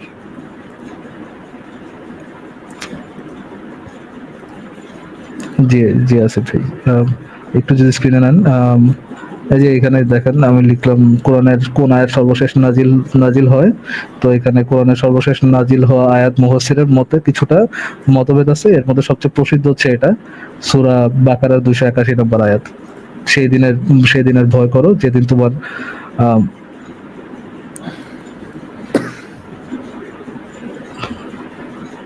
আচ্ছা, সেই দিনের ভয় করো যেদিন তোমার আল্লাহর দিকে ফিরে নেওয়া হবে আর কি, যে 2 নম্বর সূরা 281 নম্বর আয়াত, এটাকে সর্বশেষ আয়াত বলা হয় আর কি। সো উনি যেটা বললেন যে ওইটাই শেষ আয়াত, আসলে এরকমটাও এটা নিয়ে আবার মতভেদ আছে আর কি। জি এবং শেষ দিন পর্যন্ত তো অনেকগুলো ওহী নাজিল হয়েছিল, যে ওহীগুলার ভিতরে একটা আবার ছাগলে খায় গেছে, যেটাকে আর পরবর্তীতে পাওয়া যায় নাই। জি আসাদ ভাই, জি কন্টিনিউ ভাই, করেন। জি জি আপনার একটা ভিডিও দেখছিলাম, সেখানে আপনি কোরআন শরীফে আর কি ছিঁড়া ফিরে একদম মানে পালাইয়া দিছিলেন। তো বিষয়টা আর কি অনেক খারাপ লাগছে এমনিতে। আমার কোশ্চেনটা আপনার কাছে স্পেসিফিক, যে কোরআন শরীফের এমন কিছু আয়াত কি দেখাইতে পারবেন যেটা কিনা হিউম্যানিটির আগেনস্টে, বা যেটা কিনা ট্রিগার করে মানুষদের? ওকে। আচ্ছা, আমার একটা প্রশ্ন আছে ফাইম ভাইয়া। আচ্ছা একটা স্যার, আমার একটা প্রশ্ন আছে। যদি কোরআনে এমন কোনো কিছু পাওয়া যায় যেটা হিউম্যানিটির এগেনস্টে, তাহলে কি আপনি কি বলবেন যে এটা গড দ্বারা আসে নাই, এরকম কিছু কি বলবেন? আমি এটা বলবো না কিনা ভাই, না আমি জানতে চাইছি আর কি যে আচ্ছা, আপনার মূল যে কনসার্নটা সেইটা একটু বলি আর কি, যে কোরআন কেন ছিঁড়ছি। গত আগস্টে শেখ হাসিনার পতনের পর এই যে আপনারা এখন যে সমন্বয়ক যাদেরকে দেখতেছেন, তারা শুরু করছিল কি ভাই মোহাম্মদ জাফর ইকবালের বই তারা পড়াবে। কারণ কি, জাফর ইকবাল তাদের আসলে চিনা ফেলছিল, ওরা যে রাজাকারের বাচ্চা। এটা তখন আমারও খারাপ লাগছে, জাফর ইকবালকে বিশ্বাস করি নাই, কিন্তু আমি দেখলাম যে উনি ভবিষ্যৎ পড়তে পারেন, ওনাকে স্যালিউট, উনি ঠিক চিনছেন। এখন এই রাজাকারের বাচ্চারা এসে কিন্তু তাদের নিজের পরিচয় দিচ্ছে কিন্তু। আচ্ছা, তখন এরা এই নোংরামিটা শুরু করছে। আমি তখন শঙ্কা করছিলাম যে এরা আজকে জাফর ইকবালের বই পড়াবে, কালকে হুমায়ুন আজাদ পড়াবে, মানে এরা তো পুরাতনতে বিশ্বাস করে, পড়াবে যখন মনে হয় যারে তারে পড়াবে। তো আমি তখন চিন্তা করলাম যে এদের আসলে আটকানোর জায়গাটা কি।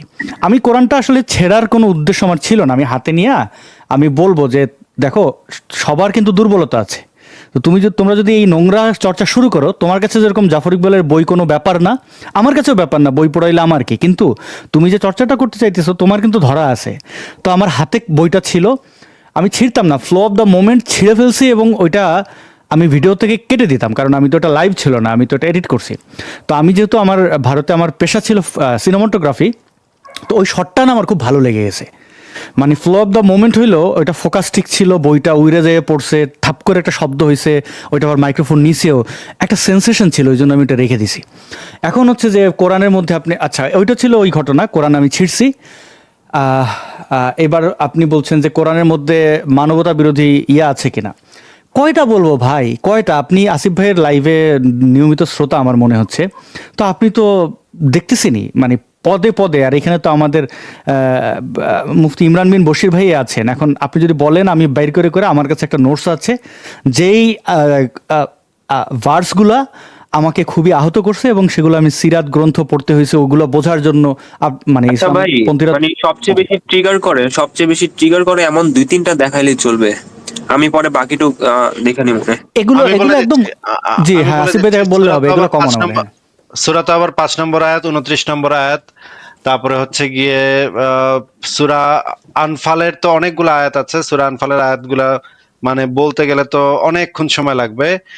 আপনাকে কি আমরা বের করে করে একটা করে বের করে দেখাবো আয়াতগুলো? ভাই বেশি মানে কয়েকটা দেখালে চলবে, আমি একটু স্ক্রিনশট নিয়ে রাখতাম।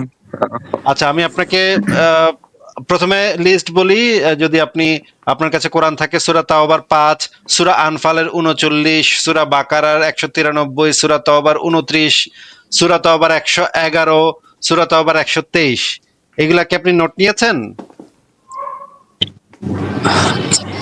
ভাই আসলে এখানে অনেক রাত, তো আমি বারান্দায় কোনো কাগজ কলম নিয়ে আচ্ছা, বসি নাই। পরে পরে আপনি ইউটিউবে দেখে আপনি মানে ইয়াটা নিয়ে নিন। এই জন্যই বলছিলাম যে আপনাকে বইলা তো আসলে ইয়া হবে না, আপনি আমাদের লাইভগুলো নিয়মিত দেখলে তখন বুঝতে পারতেন। এখন আপনি হয়তো বলতে পারেন যে ভাই এই আয়াত তো প্রেক্ষাপট অমুক প্রেক্ষাপট তমুক প্রেক্ষাপটে নাজিল হয়েছিল, এই কারণে তমুক তমুক তমুক কারণে এইটা হয়েছিল, কিন্তু এইটা বলে আপনি আসলে সুবিধা করতে পারবেন না। কোন আয়াত কোন প্রেক্ষাপটে নাজিল হয়েছিল সেগুলো আমরা প্রত্যেকটা মানে ধরে ধরে ধরে ধরে দেখাইছি আমাদের আলোচনাগুলোতে। যেমন ধরেন এই যে মুশরিকদেরকে যেখানেই পাও হত্যা করো, এটা নিয়ে তাফসীর গ্রন্থে কি লেখা আছে এবং ইসলামের আকীদা গ্রন্থগুলোতে কি লেখা আছে আমরা প্রত্যেকটা ধরে ধরে আলোচনা করেছি। মুফতি ইমরান ভাই, আপনি কি কিছু বলবেন এই বিষয়ে? আমি শুধু বলবো ভাইয়া, মানে এরকম আয়াত তো আসলে অনেক, এগুলো মানে লিস্ট অনেক দীর্ঘ হয়ে যাবে। মানে ওনাকে আমি প্রশ্ন করবো যে কোরআনের এমন একটা ভালো আয়াত যেটা মানবতার পক্ষে, মানে মানবতা বলতে শুধু মুসলিমদের জন্য না, মানবতা তো শুধু মুসলিমদের জন্য না, সকল মানুষের জন্য ভালো, কল্যাণময় এরকম একটা আয়াত আমাকে দেখা। আচ্ছা ভাই, লাইক কোরআনের আয়াত না, লাইক মোহাম্মদ সাল্লাল্লাহু আলাইহি ওয়াসাল্লামের বিদায় হজে একটা ভাষণ ছিল না যে তোমরা এখন মানে যার যার ধর্ম তার তার এগুলো নিয়ে বাড়াবাড়ি করো না। এটা এটা এটা কি লাইক কোনো হাদিসে ছিল নাকি আপনার? এটা তো আপনি সূরা কাফিরুনের কথা বললেন। মাক্কি জীবনে যেটা আয়াত নাজিল হয়েছিল যখন ইসলামের কোনো শক্তি ছিল না, নবী মোহাম্মদ কাউকে যে আক্রমণ করবে সেই শক্তি ছিল না, তার জীবনেই বিপন্ন ছিল, তিনি দৌড়ের উপর ছিলেন, কিংবা ওরকম কোনো ক্ষমতা ছিল না, তখন এই আয়াত লাকুম দীনুকুম। বিদায় হতে কি আসিফ ভাই মুফতি ভাই বিদায়ের সময় কি উনি বলেননি, মোহাম্মদ বলেন যে ধর্ম নিয়ে তোমরা বেশি বাড়াবাড়ি করো না? এই জিনিসটা তো আমি অনেকবার শুনছি, আমি রেফারেন্স দেখে নাই, এই জন্য জিজ্ঞেস না, করতেছি। আমি পাইনি এরকম, বিদায় হচ্ছে এরকম আমি পাইনি। বিদায় হজে যে কথাটা বলা হয়েছিল ফারাজ ভাই, যে খ্রিস্টানরা যীশু খ্রিস্টকে ঈশ্বরের পুত্র হিসেবে গ্রহণ করেছে, এই রকমের বাড়াবাড়ি ধর্মকে নিয়ে, এই টাইপের বাড়াবাড়ি যেন মুসলমানদের মধ্যে না থাকে, তাকে যেন ঈশ্বরের পুত্র বা সেই রকম নাম মনে করা হয়, এরকম মনে করা না হয়, সেই হিসেবে ধর্মকে নিয়ে বাড়াবাড়ি করা যাবে না। কিন্তু ইসলামে তো ধর্মকে নিয়ে বাড়াবাড়ি করতে উৎসাহিত করা হয়েছে, ধর্মে জোরাজুরি করতে বলা হয়েছে এবং ধর্ম গ্রহণ করতে জোর জবরদস্তি করতে বলা হয়েছে। আমরা যদি সালাত এই যে কায়েম, এই যে যেই আয়াতটার যেই ইয়াটার কথা উনি বললেন, আয়াতটার কথা, সেই আয়াতটাতেই যদি আমরা একটু যাই, তাহলে আমরা একটু দেখি যে এই বিষয়ে হাদিসে কি বলা আছে, সেটা যদি আমরা একটু পড়ি তাহলে কিন্তু একদম দুধ কা দুধ পানি পাক্কা পানি হয়ে যাবে। এবং এই আয়াতের যে তাফসীর সেটাও আমরা একটু পরে বের করে পড়বো। তাহলে আমরা আগে এই হাদিসটা একটু ভালো করে পড়ে নেই, দেখি এই হাদিসে কি বলা আছে। আমাদের যে ভাই এসছেন ফাহিম ভাই, আপনি কি আমাদেরকে এই হাদিসটা একটু পড়ে শোনাবেন ভাই? ভাই একটু বড় কি করা যায় নাকি এভাবে পড়তে হবে? আচ্ছা, বড়, এর চেয়ে বড় করতে হবে? আচ্ছা ঠিক আছে, করছি। হ্যাঁ, এবার কি আরো বড় হয়েছে? জি জি জি। হ্যাঁ, পড়েন তাহলে। সুনান আত তিরমিজি 38 ঈমান, পরিচ্ছেদ 1। যতক্ষণ পর্যন্ত মানুষ লা ইলাহা ইল্লাল্লাহ না বলবে ততক্ষণ পর্যন্ত তাদের বিরুদ্ধে কিতাল করতে আমি আদেশ প্রাপ্ত হয়েছি। আচ্ছা, কিতাল শব্দের মানেটা যদি আমাদের মুফতি ইমরান ভাই একটু যদি বুঝাই দিতেন, কিতাল বলতে কি বোঝানো হয়? কিতাল বলতে ভাই কতল শব্দ থেকে এসেছে। কতল শব্দ হচ্ছে হত্যা করা, আর কিতাল মানে হচ্ছে পারস্পরিক হত্যা, দুপক্ষের মানে এক পক্ষ আরেক পক্ষকে কাটবে, মারবে, এরকম কতল, হত্যা। এক কথায় আচ্ছা। যুদ্ধ বলা হয়, যদিও যুদ্ধ না, এটা মানে জাস্ট হত্যা আর কি। আচ্ছা, এখানে তাহলে যতক্ষণ পর্যন্ত মানুষ বলতে এখানে কতজন মানুষের কথা বোঝানো হচ্ছে? এখানে কি সামান্য কিছু মানুষের কথা, বা মক্কার মানুষের কথা, মদিনার মানুষের কথা, নাকি সকল কিয়ামত পর্যন্ত যত মানুষ আসবে সব মানুষের কথা বোঝানো হয়েছে? জি, সব মানুষের কথাই। আচ্ছা, এবং কন্ডিশনটা কি? লা ইলাহা ইল্লাল্লাহ বলতে হবে নাকি? জি। আচ্ছা, আমরা দেখি 2607 নম্বর হাদিসে কি বলা হয়েছে, আমরা দেখি। আপনি একটু পড়েন তাহলে হাদিসটা আমাদেরকে পড়ে শোনান। আচ্ছা, আবু হুরাইরা রাদিয়াল্লাহু তাআলা আনহু হতে বর্ণিত, তিনি বললেন, রাসূলুল্লাহ সাল্লাল্লাহু আলাইহি ওয়াসাল্লাম এর মৃত্যুর পর আবু বকর যখন খলিফা নির্বাচিত হন, তখন আরবের কিছু সংখ্যক লোক কাফির হয়ে যায়। উমর ইবনুল খাত্তাব আবু বকরকে বললেন, আপনি এদের বিরুদ্ধে কিভাবে অস্ত্র ধারণ করবেন? অথচ রাসূলুল্লাহ সাল্লাল্লাহু আলাইহি সাল্লাম বলেছেন, মানুষ যে পর্যন্ত না আল্লাহ তাআলা ব্যতীত আর কোনো প্রভু নেই এই কথার স্বীকৃতি দিবে, সেই পর্যন্ত আমি তাদের বিরুদ্ধে যুদ্ধ করতে অদিষ্ট হয়েছি। আর যে ব্যক্তি বলল আল্লাহ ব্যতীত আর কোনো প্রভু নেই, সে আমার থেকে তার মাল ও রক্ত জীবন নিরাপদ করে নিল। তবে ইসলামের অধিকার সম্পর্কে ভিন্ন কথা আর তাদের প্রকৃত হিসাব নিকাশ রয়েছে আল্লাহ তাআলার আচ্ছা দায়িত্বে। ভাই, বুঝতে পেরেছি, মোটামুটি বোঝা গেছে।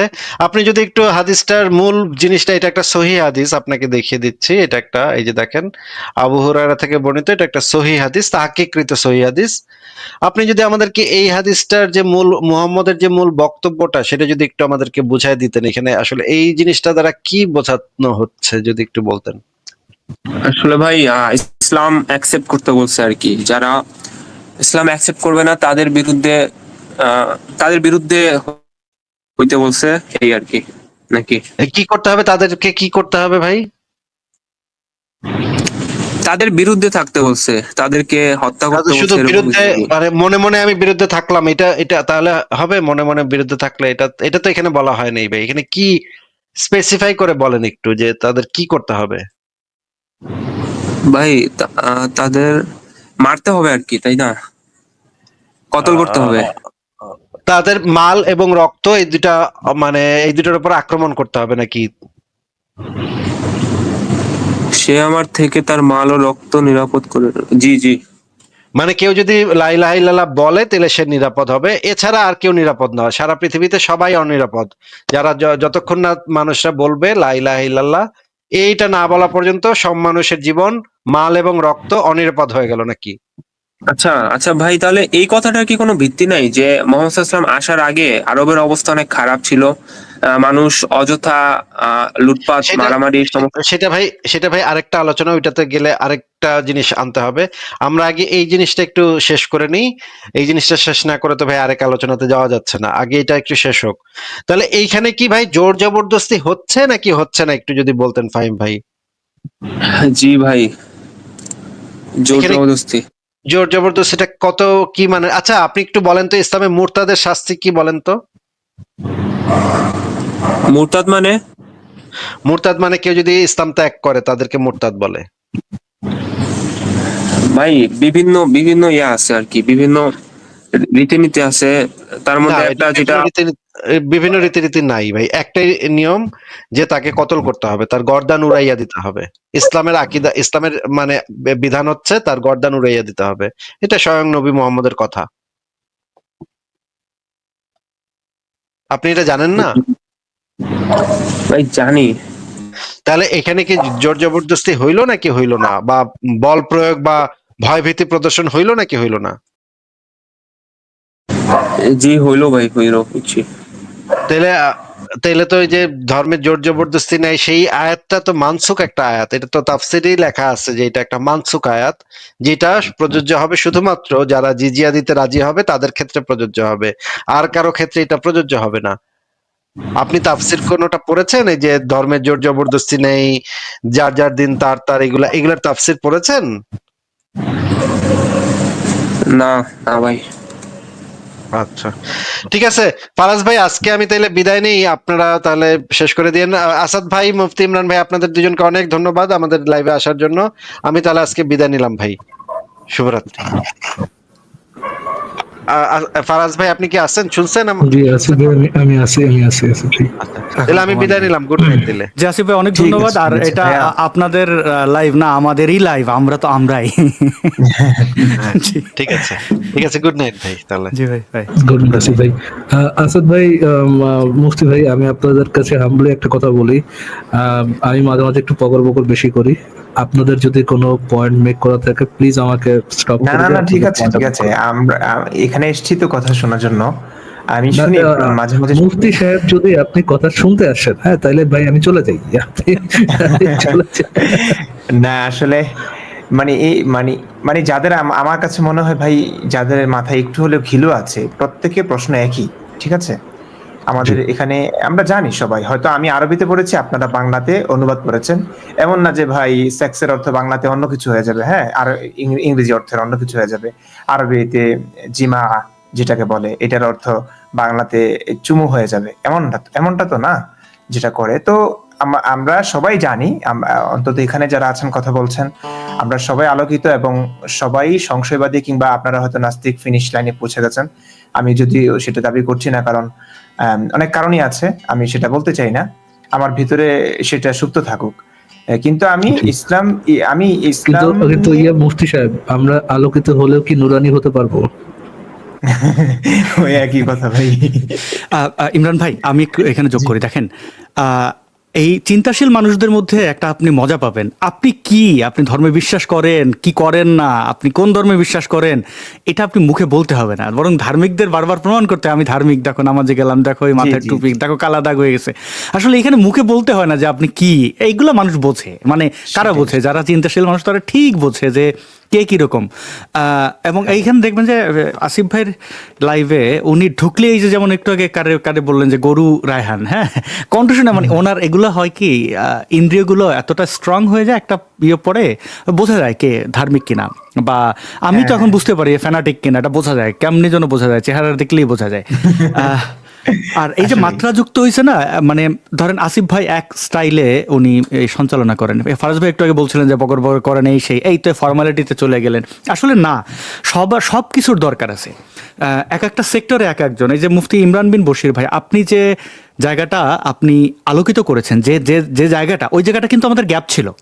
আরো সামনে যে মুফতিরা আসবেন আপনি জানেন, আমিও জানি কারা কারা আসছেন, কবে আসবেন সেটা সিক্রেট থাকুক। হ্যাঁ, না কারা কারা আসবেন, কোন মুফতিরা, এবং আপনি জানি, তুমিও জানো, আমিও জানি, তো জাস্ট একটা স্লোগান মনে বলো। ও তো সামনের এই যে জিনিসগুলো আরো এক একজন এক একটা জায়গা আলোকিত করবেন, এবং এটা খুবই মজার একটা মানে বিষয়। আর আরেকটা যেমন কথা, আমি আসিফ ভাইয়ের দেখে তো খুব অবাক হই যে জি। আসিফ ভাই মাদ্রাসা শিক্ষায় ছিলেন না, কিন্তু এখন যে কোনো হাফেজ মাওলানা মুফতিদের মতো ওনার কিন্তু আয়াত নাম্বার সব মুখস্থ। আমি অনেকটা ফারাজ ভাইয়ের মতো ইগনোরেন্সে থাকি, মানে এই জিনিস বিশ্বাসই করে নেই, এইটা নিয়ে ঘাটাঘাটি আমার খুব মানে আমার একদমই খুব বিরক্ত লাগে। ধর কে মোহাম্মদ কি বলছে, সে বলছে কেন তাও জানি না, কোরআন দিয়ে করবো। জঘন্য জিনিস পড়াটা আসলে অনেক টাফ। এই আসাদ ভাই, কোরআন পড়াটা জেনুইনলি অনেক টাফ। আপনি কোনো আগামাথা কিচ্ছু বুঝবেন না, আপনি যদি কিচ্ছু বুঝবেন না না, পড়েন কোরআনের কিচ্ছু বুঝবেন না আপনি। আমি গীতা পড়তে যাই বুঝছেন, খুব মজা পাইছিলাম, যদিও শেষ করতে পারি নাই আমার ব্যক্তিগত ঝামেলার কারণে, কিন্তু খুব ইন্টারেস্টিং।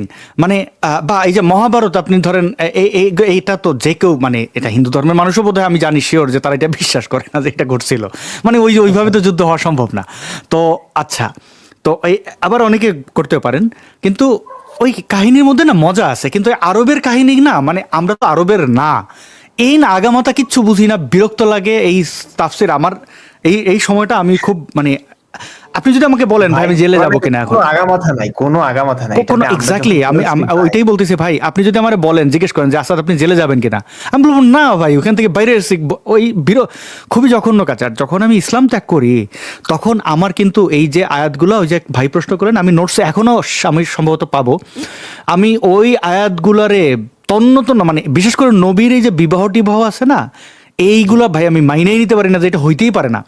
আর এই আমার খুব উপকার করছে বুখারীর, তো ইমাম বুখারীর এই খণ্ডগুলা, তো এগুলো পড়ার পরে মানে এখন আমি যাদের প্রশ্ন করছি তারা খুবই ইসলামের বিষয়ে সচেতন, তারা আরো সাজেস্ট করতে হলে সিরাত পড়েন, সিরাত ইবনে হিশাম পড়েন, এই পড়েন, ওই সময়টা আমি আর যাইতে চাই না, মানে ওটা খুব বিরক্তিকর ছিল, মানে এই জঘন্য জিনিস মিলাইতে মিলাইতে আমি আর মাপ চাই।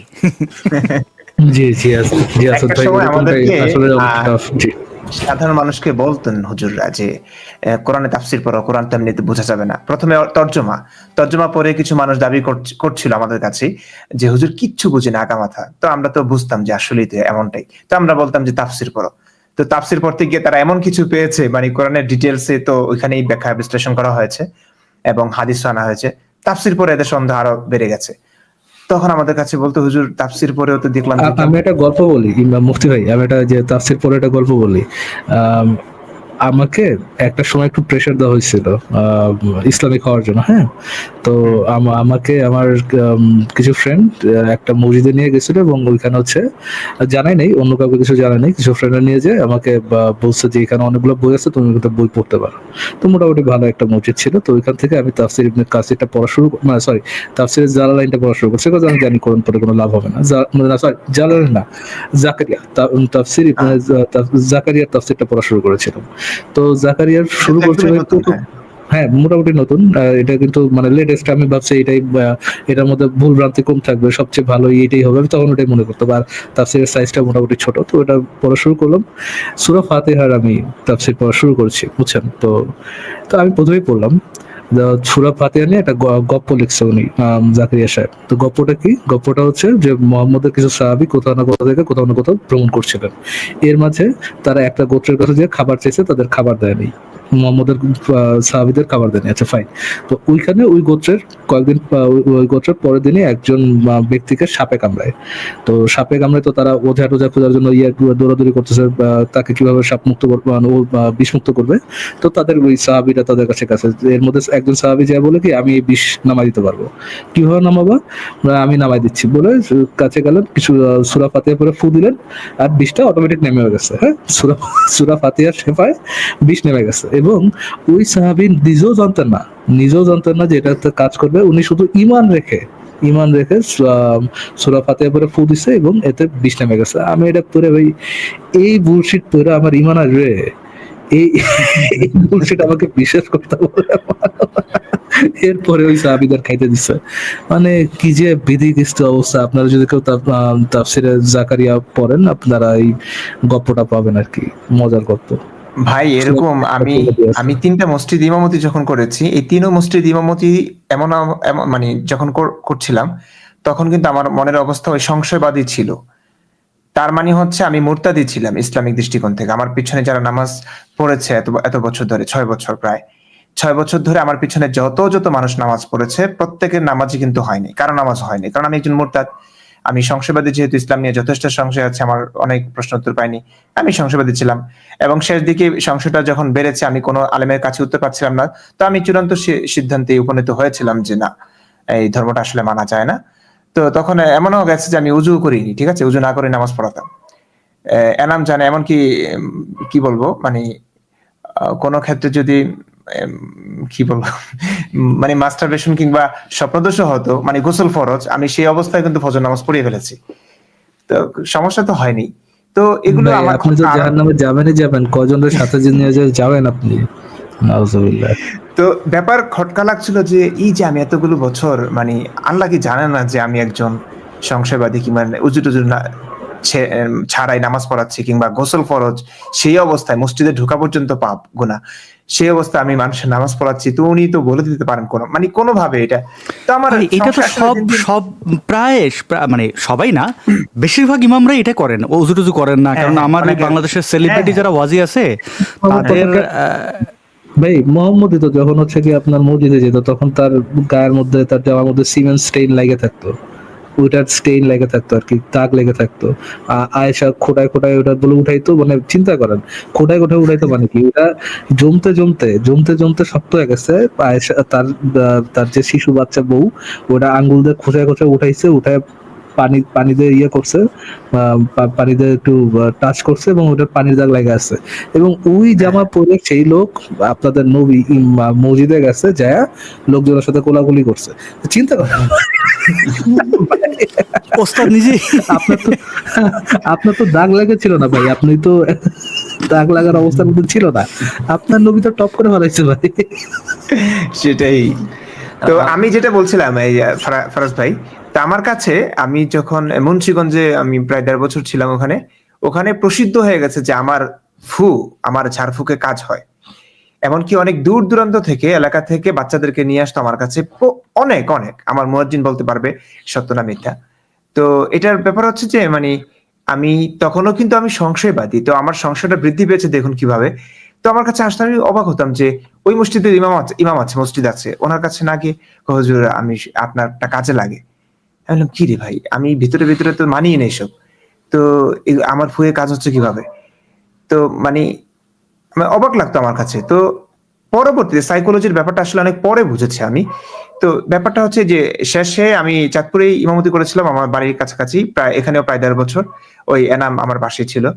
তো এনাম দেখেছে যে আমার কাছে কত মহিলারা নিয়ে আসতো তাদের বাচ্চাকে, যে আমি ফু দিলে জ্বর-টর সব ভালো হয়ে যায়।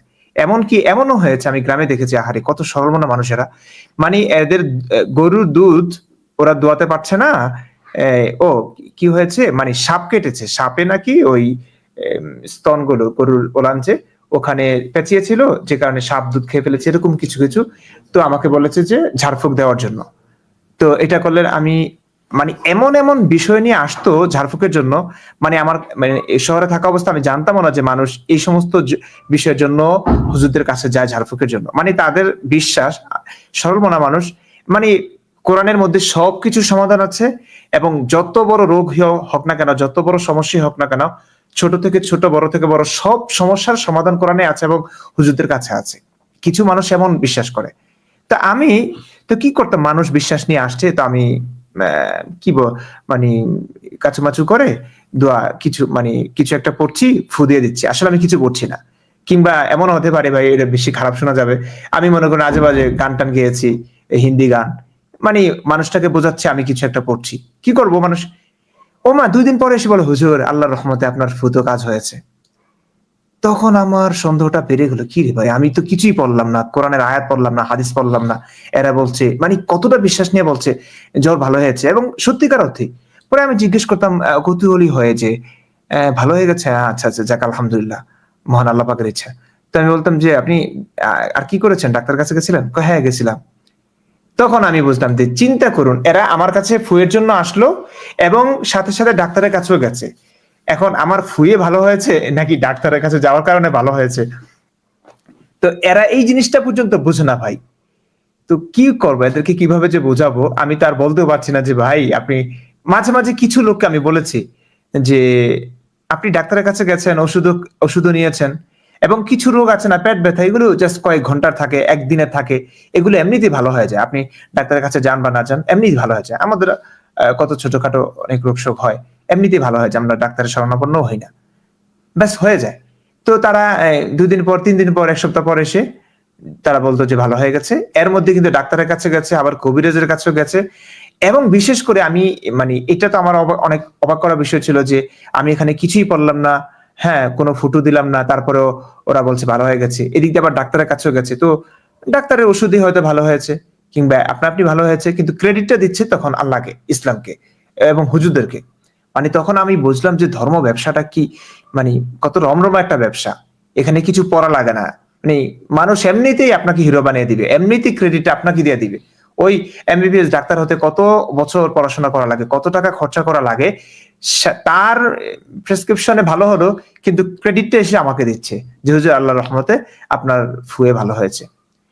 তারপরে হচ্ছে আমার সবচেয়ে অবাক করা একটা বিষয় লাগলো, একবার দেখলাম যে আমার মসজিদের এক মুসল্লি ওই একটু দূরে যাচ্ছে ঝাড়ফুঁকের জন্য, আমার স্টুডেন্ট আমার কাছে বক্তব্য পড়ছিল। আমি বললাম কোথায় গেলা? বললো যে ঝাড়ফুঁকের জন্য। আমি বললাম ঝাড়ফুঁকের জন্য কোথায়? বললো যে ওইদিকে এক হিন্দু বাড়ির এক হিন্দু মহিলা, সে ঝাড়ফুঁক করে। আমি বললাম তাই? সে কি পরে? কয় জানি না, কিন্তু কাজ হয়। আপনি যে এটা আমি আমার মসজিদে জুমার বয়ানেও বলেছিলাম, তো অনেক মানুষ অবাক হয়েছিল এবং নানা রকম প্রতিক্রিয়া তারা ব্যক্ত করেছিল।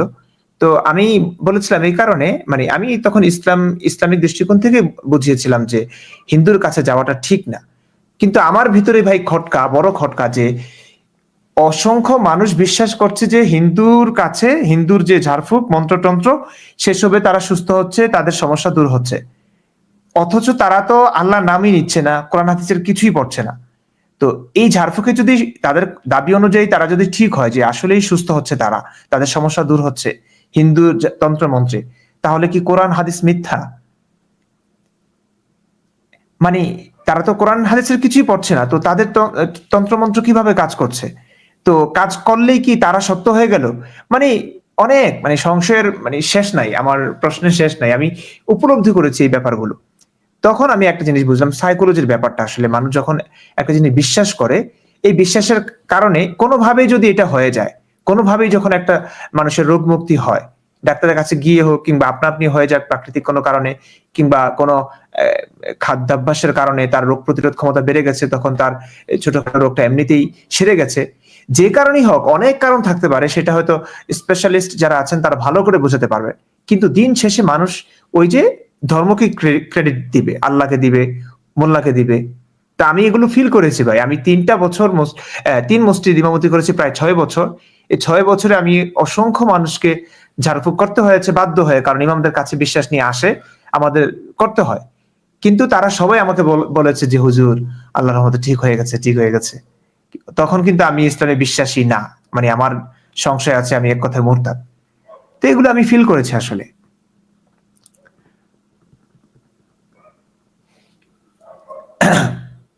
কেউ আছে? Thank you. হ্যাঁ, সবাই আছি আমরা। থ্যাংক ইউ ভাই, মুফতি ভাই, আপনার ঘটনা শেয়ার করার জন্য।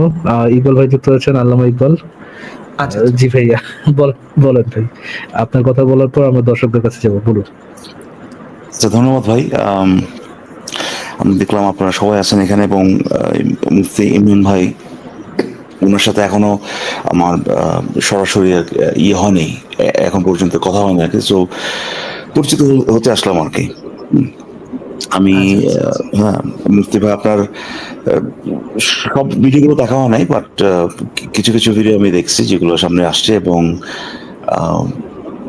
আমি প্রথমে যে জিনিসটা, এটা বোধহয় বলছিলাম ফারাজ ভাইকে, যে আপনার বলস এটা কি দিয়ে তৈরি আর কি। হ্যাঁ, এটা কি স্টিল না টাইটেনিয়াম না কি এটা? ভাই, উনি বাংলাদেশে যে বসে জায়গায় যায় নাস্তিক সাজছে, বুঝছেন? নাস্তিক, আমি হুজুর নাস্তিক সাজে এত 10-12 জন আছো, তোমাদের সাথে আসো তর্ক করি। আমি ওই জায়গায় যে হুজুর সাজি, যে আমি হুজুর, লেট মি টক, আমাকে তোমার পক্ষে কথা বলতে দাও। কেন আমাদেরকে ইসরায়েল দখল করা উচিত? কেন আমাদেরকে মনে করেন ইন্ডিয়াকে উড়াই দেওয়া উচিত? এই জিনিসগুলো আমি বলি, সে তুই উল্টা। হ্যাঁ, বাংলাদেশে বসে দেখতেছে 3-4 জন 5 জন, সেখানে আপনি যে কথাগুলো বলতেছেন, আমি আসলে এটা অবাক হয়ে যাওয়ার মতো, যে এরকম অবশ্যই সেই প্রোটেকশনটা আপনার ছিল, যে আপনি তাদের হয়ে না, তারা যে প্রশ্নগুলো করে সেই প্রশ্নগুলো কি আদৌ যৌক্তিক কিনা, এই অ্যাঙ্গেল থেকে বলতেছেন। তারপরেও আপনি তো মুসলিমদের সাথে কথা বলতেছেন, আপনি তো জানেন মুসলিমদের স্বভাবটা কি। তাদের কোনোভাবে জাস্ট একটুখানি যদি সন্দেহ ঢুকে, তাহলে কিন্তু আপনার ওয়ার্স যেটা হয়, মুসলিমরা যতটা ভয়ঙ্কর জঙ্গি, ততটাই বলদ। এটা কেন বলছি জানেন? কারণ আপনি দেখুন, ইসলাম নবী এমন অনেক হয়ে গেছে, নবী নিজে, আমি কি বলবো আসলে, এইটুকু কমন সেন্স পর্যন্ত তার ছিল না। বিশ্বাসের ব্যাপারটা তো আন্তরিক মনের ব্যাপার, তাই না? আমি তো আপনাকে জোর করে, মনে করুন আমি তরবারি দিয়ে আপনার গলাটায় ধরে বললাম যে বল তুই আমাকে ভালোবাসবি কিনা। আচ্ছা, আপনি কি আমাকে ভালোবাসতে পারবেন? না, এটা সম্ভব না। হ্যাঁ, সম্ভব না, তাই না? আপনি কি আমার প্রতি ঈমান আনতে পারবেন? আপনি ঈমানের ব্যাপারটা হচ্ছে, আপনি যে একজন নবী, আপনি দেখতে আমার মতোই, ঠিক আছে, এবং আমার সবকিছু আমার মতো। এখন আল্লাহর কথা বলছেন, যে জিবরাইলের কথা বলছেন, তাদেরকে আমরা দেখছি না, আপনি একাই দেখছেন, একাই শুনছেন সবকিছু। তো আপনাকে তো আমার এটা বিশ্বাস করতে হবে, প্রমাণ দিতে হবে যে আসলেই মহান আল্লাহ তাআলা আপনার কাছে ওহী পাঠিয়েছেন, এতগুলো বিয়ে করতে বলেছেন, কিংবা দাসী সেক্স করতে বলেছেন, কিংবা যুদ্ধ করতে বলেছেন, এগুলো তো আপনি করছেন। কিন্তু আল্লাহ যে এই সমস্ত হুকুমগুলো দিচ্ছেন আপনাকে, আপনি একাই শুনছেন, এগুলোর প্রমাণ তো নাই। তো যাই হোক, বিশ্বাসের ব্যাপারটা হচ্ছে দীর্ঘমেয়াদী, এটা সময় সাপেক্ষ ব্যাপার, যে আমাকে বুঝতে হবে, অনেক প্রমাণ দিতে হবে। কিন্তু আপনি কোনো প্রমাণ না দিয়ে, ইসলামের যে বিধান সেটা হচ্ছে, মুজাহিদরা যাবে কোন একটা অঞ্চলে, সেখানে গিয়ে সেখানকার মানুষদেরকে, প্রথমে এটা ছিল, তার পরবর্তীতে এটাও ছিল না, যে প্রথমে দাওয়াত দিবে, আসলিম তাসলাম, ইসলাম ধর্ম গ্রহণ করো, শান্তিতে থাকবে।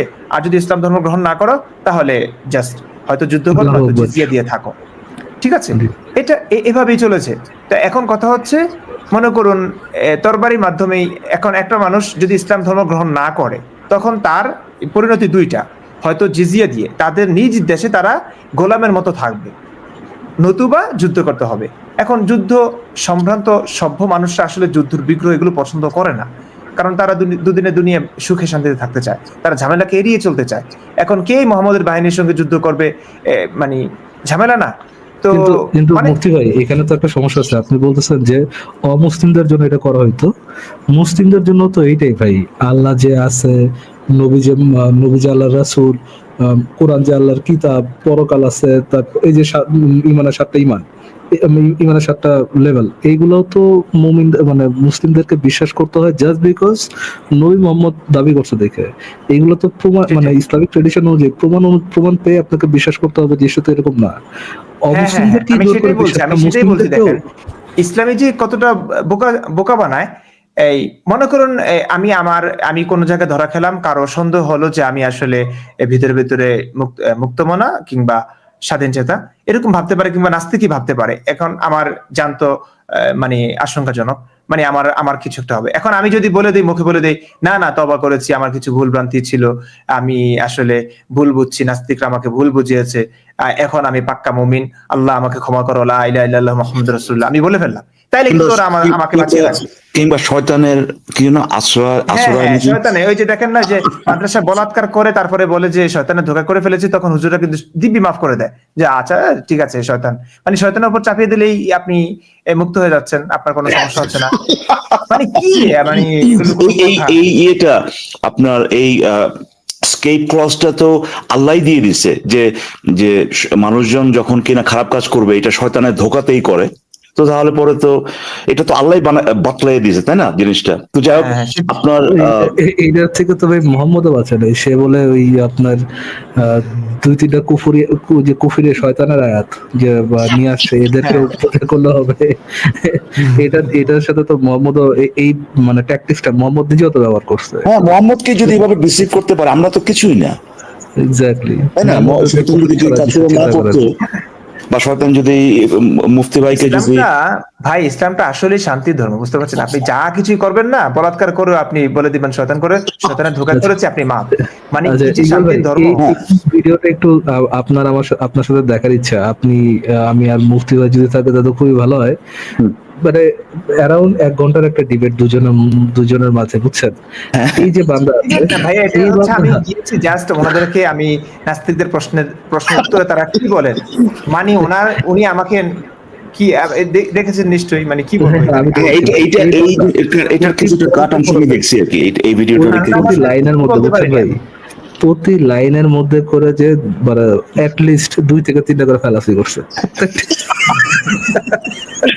এখন মুফতি ভাই, আপনার কাছে প্রশ্ন, যেটা আপনার কাছে ভিতরে আপনি যখন কথা বলতেছেন তখন কি এরকম মনে হতো যে আমার কিন্তু খুবই মানে একদম প্রত্যেকটা স্টেপ বলতে আর কি, আমি প্রত্যেকটা শব্দ আপনি যেটা বলবেন এটা যাতে করে কোনোভাবেই এই ধরনের না দেয়, এরকম পিছনে আপনার চিন্তা থাকে না যে কথা বলার সময় এরকম কি আপনার ওই যে আপনি যখন ভিডিওগুলো বানাচ্ছিলেন, যখন মানুষের কথা বলতেছিলেন, পার্টিকুলারলি আপনার ধরেন এই ধরনের অন্য যারা আলেম টালেম আছে আর কি, এই চিন্তাটা মাথায় ছিল কিনা যে আমি যেটাই বলি না কেন কোনোভাবে যেন এরকম প্রকাশ না পায়? বা আসলে আমার কিন্তু সৎ উদ্দেশ্য ছিল, আমি তো প্রথমে নাস্তিকদের দাঁত ভেঙে দিতে একটা বই লিখতে চেয়েছিলাম। আমি অনেক শেয়ারও করেছিলাম। বই লিখেছি, আমি সাহিত্য নিয়ে অনেক বই লিখতে চেয়েছিলাম, আমার খুব লিখতে ভালো লাগে, কিন্তু আমার বাবা মা পছন্দ করলো না, যে কি মানে আমি একদিন প্রেমিক হবো, আমার একটা শেষ বইটা কাব্যগ্রন্থের নাম, আমার মা এটা দেখে বলে যে তোরে হুজুর বানাইছি, তুই কি লেখস, আমি একদিন প্রেমিক হবো, শুধু প্রেম প্রেম। তো আমি ভাবলাম এগুলো যদি ওরকম না, তো আমি ভাবলাম যে না থাক, পুরোপুরি এই ব্যাপারটা ছেড়ে দেই, রোমান্টিক ব্যাপারটা, আমি তাহলে করি, ইসলাম নিয়ে কাজ করি। পরে আমি ভাবলাম যে কি বিষয় নিয়ে লেখা যেতে পারে, বই লেখা যেতে পারে। আমি চাইছিলাম সবসময় ইউনিক কিছু কাজ করতে, মানে হাজার মানুষ যেটা করে সেটা আমার করে তো লাভ নাই, নকল মকল। তো ইসলামের সমস্ত ব্যাখ্যা বিশ্লেষণ নিয়ে বহু অজস্র বই আছে, তা আমি একটু ইউনিক কাজ করতে চাই। পরে আমি মানে উপলব্ধি করতে পারলাম যে বাংলাদেশে নাস্তিকদের উপদ্রব খুব বেড়েছে, এবং তখন আমি পাক্কা মুসলিম, একদম জিহাদি মুসলিম। তো নাস্তিকদের উপদ্রব বেড়েছে, তাদের সঙ্গে তো আসলে যুক্তি তর্ক তো এটা ইসলামেও নাই। তাদের একমাত্র শাস্তি হচ্ছে কতল করা। তো কতল তো করতেই পারছি না, তো সেকেন্ড অপশন হিসেবে ভাবলাম যে কতল পরে, এটা যখন ক্ষমতা হবে পারবো তখন করব, আর এখন আপাতত ওদের দাঁত ভাঙা জবাব দিই। তো আমি ভাবলাম যে এমন একটা বই লিখবো যেটাতে নাস্তিকদের সমস্ত প্রশ্নের জবাব থাকবে এবং নিখুঁত ভাবে থাকবে। তখন আমি ভাবলাম যে মানে এই বইটার আমি নামও ঠিক রেখেছি, নিরপেক্ষ একটা অবস্থান থেকে বইটা লিখবো। মানে বলতে গেলে আসলে গল্পটা অনেক বড় হয়ে যাবে, আমি এত বড় করতে চাচ্ছি না। ঈশ্বরদের ফাঁসি চাই, ঈশ্বরদের ফাঁসি চাই বলতে আমি নিরপেক্ষ অবস্থান থেকে বইটা যেহেতু লিখবো, সেহেতু এই নামটা ঈশ্বরদের ফাঁসি চাই। তো এটা হচ্ছে এই থিমটা হচ্ছে এরকম যে আমি বলছি না ইসলামই সত্য, যদি হিন্দু ধর্ম সত্য হয় তাহলে হিন্দু ধর্মকে মেনে বাকি সমস্ত ধর্মগুলোকে, ধর্ম উপাসনাগুলোকে ঘুরিয়ে দেওয়া উচিত। কারণ ধর্ম মানে কি? এক ঈশ্বরের পক্ষ থেকে আসা বিধিনিষেধ, যা মানা না মানার উপর নির্ভর করে অনন্ত পরকালের শাস্তি কিংবা শান্তি। যদি তাই হয় তাহলে ধর্ম এতগুলো থাকবে কেন? যদি ইসলাম ধর্ম সঠিক হয় তাহলে, আর আমার 100% বিশ্বাস ছিল ইসলাম যেভাবে হোক ইসলাম ধর্মই সত্য, তা আমি প্রকারান্তরে এটাই বোঝাতে চেয়েছিলাম যে ইসলাম ধর্ম রেখে বাকি যত ধর্ম আছে পৃথিবীতে, হিন্দু থেকে যত ধর্ম, এগুলো যেহেতু মিথ্যা, স্পষ্ট প্রমাণিত, এই মিথ্যা ধর্ম কেন থাকবে পৃথিবীতে? এবং এই মিথ্যা ধর্মের অনুসারীরা নিশ্চয়ই ক্ষতিগ্রস্ত হচ্ছে, কারণ অনন্ত পরকালে তারা জাহান্নামে যাবে। তো এদের তো বোঝা উচিত, এই সভ্য পৃথিবীতে এইটুকু তো অন্তত বোঝা উচিত। তো আমি আসলে সৎ উদ্দেশ্যেই ইসলামের পক্ষেই মানে দারুণ একটা বই লিখতে চেয়েছিলাম, এবং আমি আশাবাদী ছিলাম এই বইটা লাইমলাইটে আসবে, ওই প্যারাডক্সিক্যাল সাজেদ যেমন, এর চাইতে বেশি ভালো হবে এটা। তখন আমি ভাবলাম যে এই বইটার জন্য আমার এতটাই মানে ধর্মীয় অনুভূতি ছিল, মানে নিবেদিত প্রাণ একজন মুসলিম ছিলাম, আমি ভেবেছিলাম এই বইটার জন্য যদি আওয়ামী লীগ সরকার, তখন আওয়ামী লীগ সরকার ছিল, এই বইটার জন্য যদি আমাকে ফাঁসিতেও ঝুলায় আমি ঝুলতে প্রস্তুত আছি। তারপরও এই পৃথিবী থেকে মানে অন্ধবিশ্বাস দূর করব, মিথ্যা ধর্মকে দূর করে শুধুমাত্র সত্য ধর্ম প্রতিষ্ঠা করব, সেটা হচ্ছে ইসলাম। আমি এটা বোঝাতে চেয়েছিলাম নিরপেক্ষ অবস্থান থেকে। তখন আমি ভাবলাম যে এমন একটা বই যখন লিখবো এবং আমাকে সাংবাদিকদের প্রশ্নের মুখোমুখি হতে হবে, তখন আমাকে তো নাস্তিকদের নিয়ে যেহেতু লিখছি, তো নাস্তিকদের কি প্রশ্ন, সেই প্রশ্নগুলো তো জানতে হবে। তখন আমি এই সংশয়.com এর লেখাগুলো পড়লাম, তারপরে হচ্ছে আমি কেন ঈশ্বরে বিশ্বাস করি না বলেন, অবিশ্বাসের দর্শন বলেন, বিশ্বাসের ভাইরাস বলেন, এবং সবচেয়ে বেশি যে বইটা আমাকে আন্দোলিত করেছে, আলোড়িত করেছে, সেই বইটা হচ্ছে নবী মোহাম্মদের 23 বছর বইটা, আলী দস্তির। এই বইটাতে এত নিরপেক্ষ, আমি যখন প্রথম পড়ছিলাম এটা আমি বুঝতেই পারিনি যে এটা আসলে কোন নাস্তিকের বই কিংবা মুক্ত মনার বই। আমি ভেবেছিলাম এটা একটা 8-10টা সিরাত গ্রন্থের মতো, এটাও একটা সিরাত, কারণ প্রথম দিকে নবীর এত প্রশংসা, এত মানে এত নিখুঁত ভাবে লিখেছে, এত নিরপেক্ষ ভাবে লিখেছে, যেখানে মোহাম্মদের প্রশংসা করার সেখানে করেছে, যেখানে সমালোচনা করবার সেখানে করেছে। মানে কি নাই বইটাতে, আমার খুব ভালো লেগেছে। ওই বইটা পড়ে আমি অনেকটা পরে আমি যেই মানে লড়াইটা করতে আমি এই পথে নেমেছিলাম, এই পরে মানে নাস্তিকদের দাঁত ভাঙার জবাব দিতে গিয়ে আমি নাস্তিকদেরকে একটু রিসার্চ করতে চেয়েছিলাম। ওই রিসার্চ করবার পর আমার কাছে মনে হয়েছে ওই দাঁত আসলে আমারই ভেঙে গেছে। আমি কোন মানে আমার কাছে তো পাননি আর কি তাদের কাছ থেকে। তবে আপনি উত্তর নাই আমার কাছে। জেনুইনলি আপনি ওই যখন প্রশ্নগুলো করতেছেন, জেনুইনলি আপনি দেখাতে চাচ্ছিলেন যে নাস্তিকদের যে প্রশ্নগুলো সেগুলোর সদুত্তর আলেমদের কাছে আছে এবং সেটা আপনি তুলে ধরতে চাইছেন বেসিক্যালি। আচ্ছা আচ্ছা, এইখানেই তো ভুলটা করছেন ভাই, আপনি সততা দিয়ে শুরু করতে গেছেন, এই জায়গায় তো ভুল ভাই। আপনি যদি বাটপারি করতেন তাহলে তো ভাই এই যে কত মুসলিম মানে ইয়ে আছে, যেমন মাওলানা বেরাজি টাইপের কত জোর আছে মাদ্রাসায় পড়তেছে, এরা তো ভাই মানে নূরের পর থেকে বিদায় যায় নাই। আমি তারপরেও আমি দেখেন আমার জ্ঞানের দৈন্যতা হিসেবে মেনে নিয়েছিলাম যে আমার কাছে উত্তর নাই, আমি হয়তো ছোট, কিন্তু তারপরে আমার মনে হচ্ছে না, কারণ এত বছর এত বড় মাদ্রাসায় পড়লাম আমি, কিন্তু ঢাকা ফরিদাবাদে একদম হেফজ থেকে দাওরা পর্যন্ত মাস্টার্স পর্যন্ত ওখানেই পড়েছি, এরকম কিন্তু খুব কম ছাত্র। তো এত বড় বড় আলেম ওলামাদের সংস্পর্শে ছিলাম, তাদের ব্যাখ্যা বিশ্লেষণ শুনেছি, পড়েছি, বুঝেছি।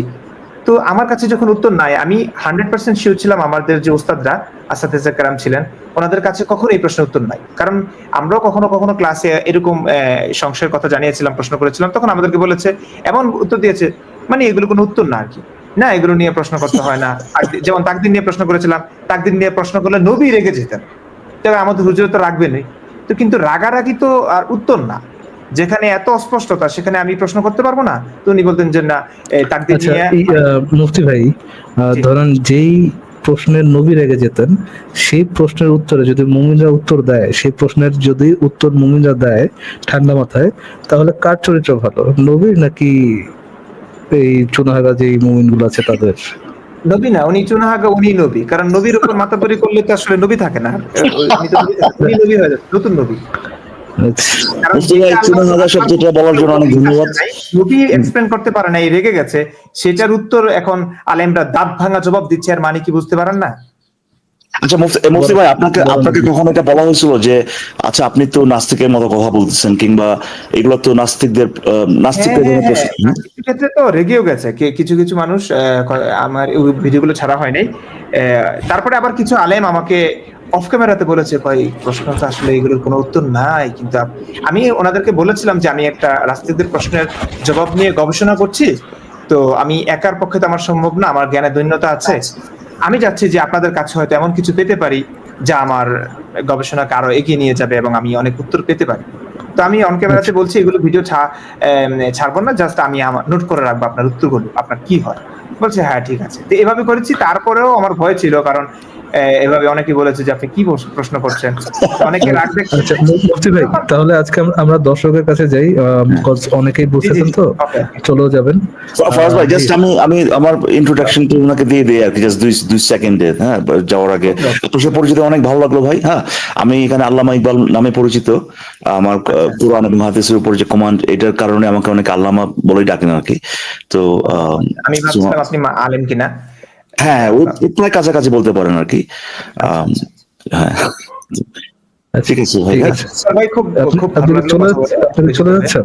ইকবাল ভাই কি চলে যাচ্ছেন? না, আপনারা কথা বলতে থাকেন। আর আরেকটা কথা হচ্ছে, আপনি যে কাজটা করছেন আর কি, কাজটা করার মাধ্যমে আপনি যে বারটা সেট করে দিচ্ছেন, নেক্সট যে মুফতি যে ইসলাম থেকে খারিজ হবে আর কি, তার তো লাইটে আসার জন্য যে কাজটা করতে হবে, মসজিদে বসে ভাই এই নাস্তিকদের প্রশ্নগুলো করতে হবে। তখন মানে মসজিদে খুতবার আকারে, হ্যাঁ, নাস্তিকদের কথা বলতে, তাহলে পরে বলবো যে ওয়াও। তো আপনি সেই বারটা সেট করে দিয়েছেন আর কিছু। তো ধন্যবাদ, আপনার সাথে পরিচয় হয়ে অনেক ভালো লাগলো। আমি আছি এখানে, আমি কিছু আপনি আপনার কথা বলতে থাকেন, যদি ঠিক আছে মনে ভাই, হয় ঠিক আছে, আসাদ আমরা ভাই, এই জায়গাতে কেমন যাচ্ছি। আছেন? আসাদ ভাই, আপনার সাথে high high high hi hello দেওয়া হলো না? ভালো আছেন নিশ্চয়ই? আমি শুধু এটাই অপেক্ষা ছিলাম যে আপনি আমারে গোনায় ধরতেছেন কিনা। আচ্ছা ঠিক আছে ভাই, হ্যাঁ, উপরে থাকেন। হ্যাঁ, ওকে। Okay, ঠিক আছে ফাইম ভাই, বলেন আপনার কি শেষ কিছু বলার আছে? আপনার সাথে তো কোনো কথা হচ্ছিল। জি জি জি বলেন ভাই। ভাই, আমি বলতেছিলাম যে ওই যে মুফতি ভাই যে বললো না মুন্সিগঞ্জের একটা মসজিদে ইমামতি করতে, একটু কি জানা যায় কোন মসজিদে নাকি? না ভাই, জানা আমি যায় না। উত্তর ইসলামপুরে এই তিনতলা একটা মসজিদ আছে, যথেষ্ট বড় মসজিদ। এবং উত্তর ইসলামপুর, আর তো কিছু মনে পড়ছে, উত্তর ইসলামপুর মসজিদের নামটা বাইতুস সালাম মেবি। আচ্ছা ঠিক আছে ভাই, আপনার মনে হয় ইসলাম সম্পর্কে তেমন কিছু বলার নেই, পার্সোনাল ইনফরমেশন। না ভাই আচ্ছা ভাই আচ্ছা থাক শর্ট করেন ভাই, শর্ট করেন, কজ অনেকেই তো যুক্ত হতে যাচ্ছে, এতক্ষণ তো বসে থাকা যাবে না আসলে। বলেন।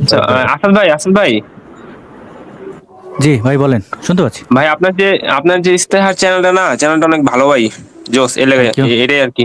Okay bye. থ্যাংক ইউ ভাই। জি বাই।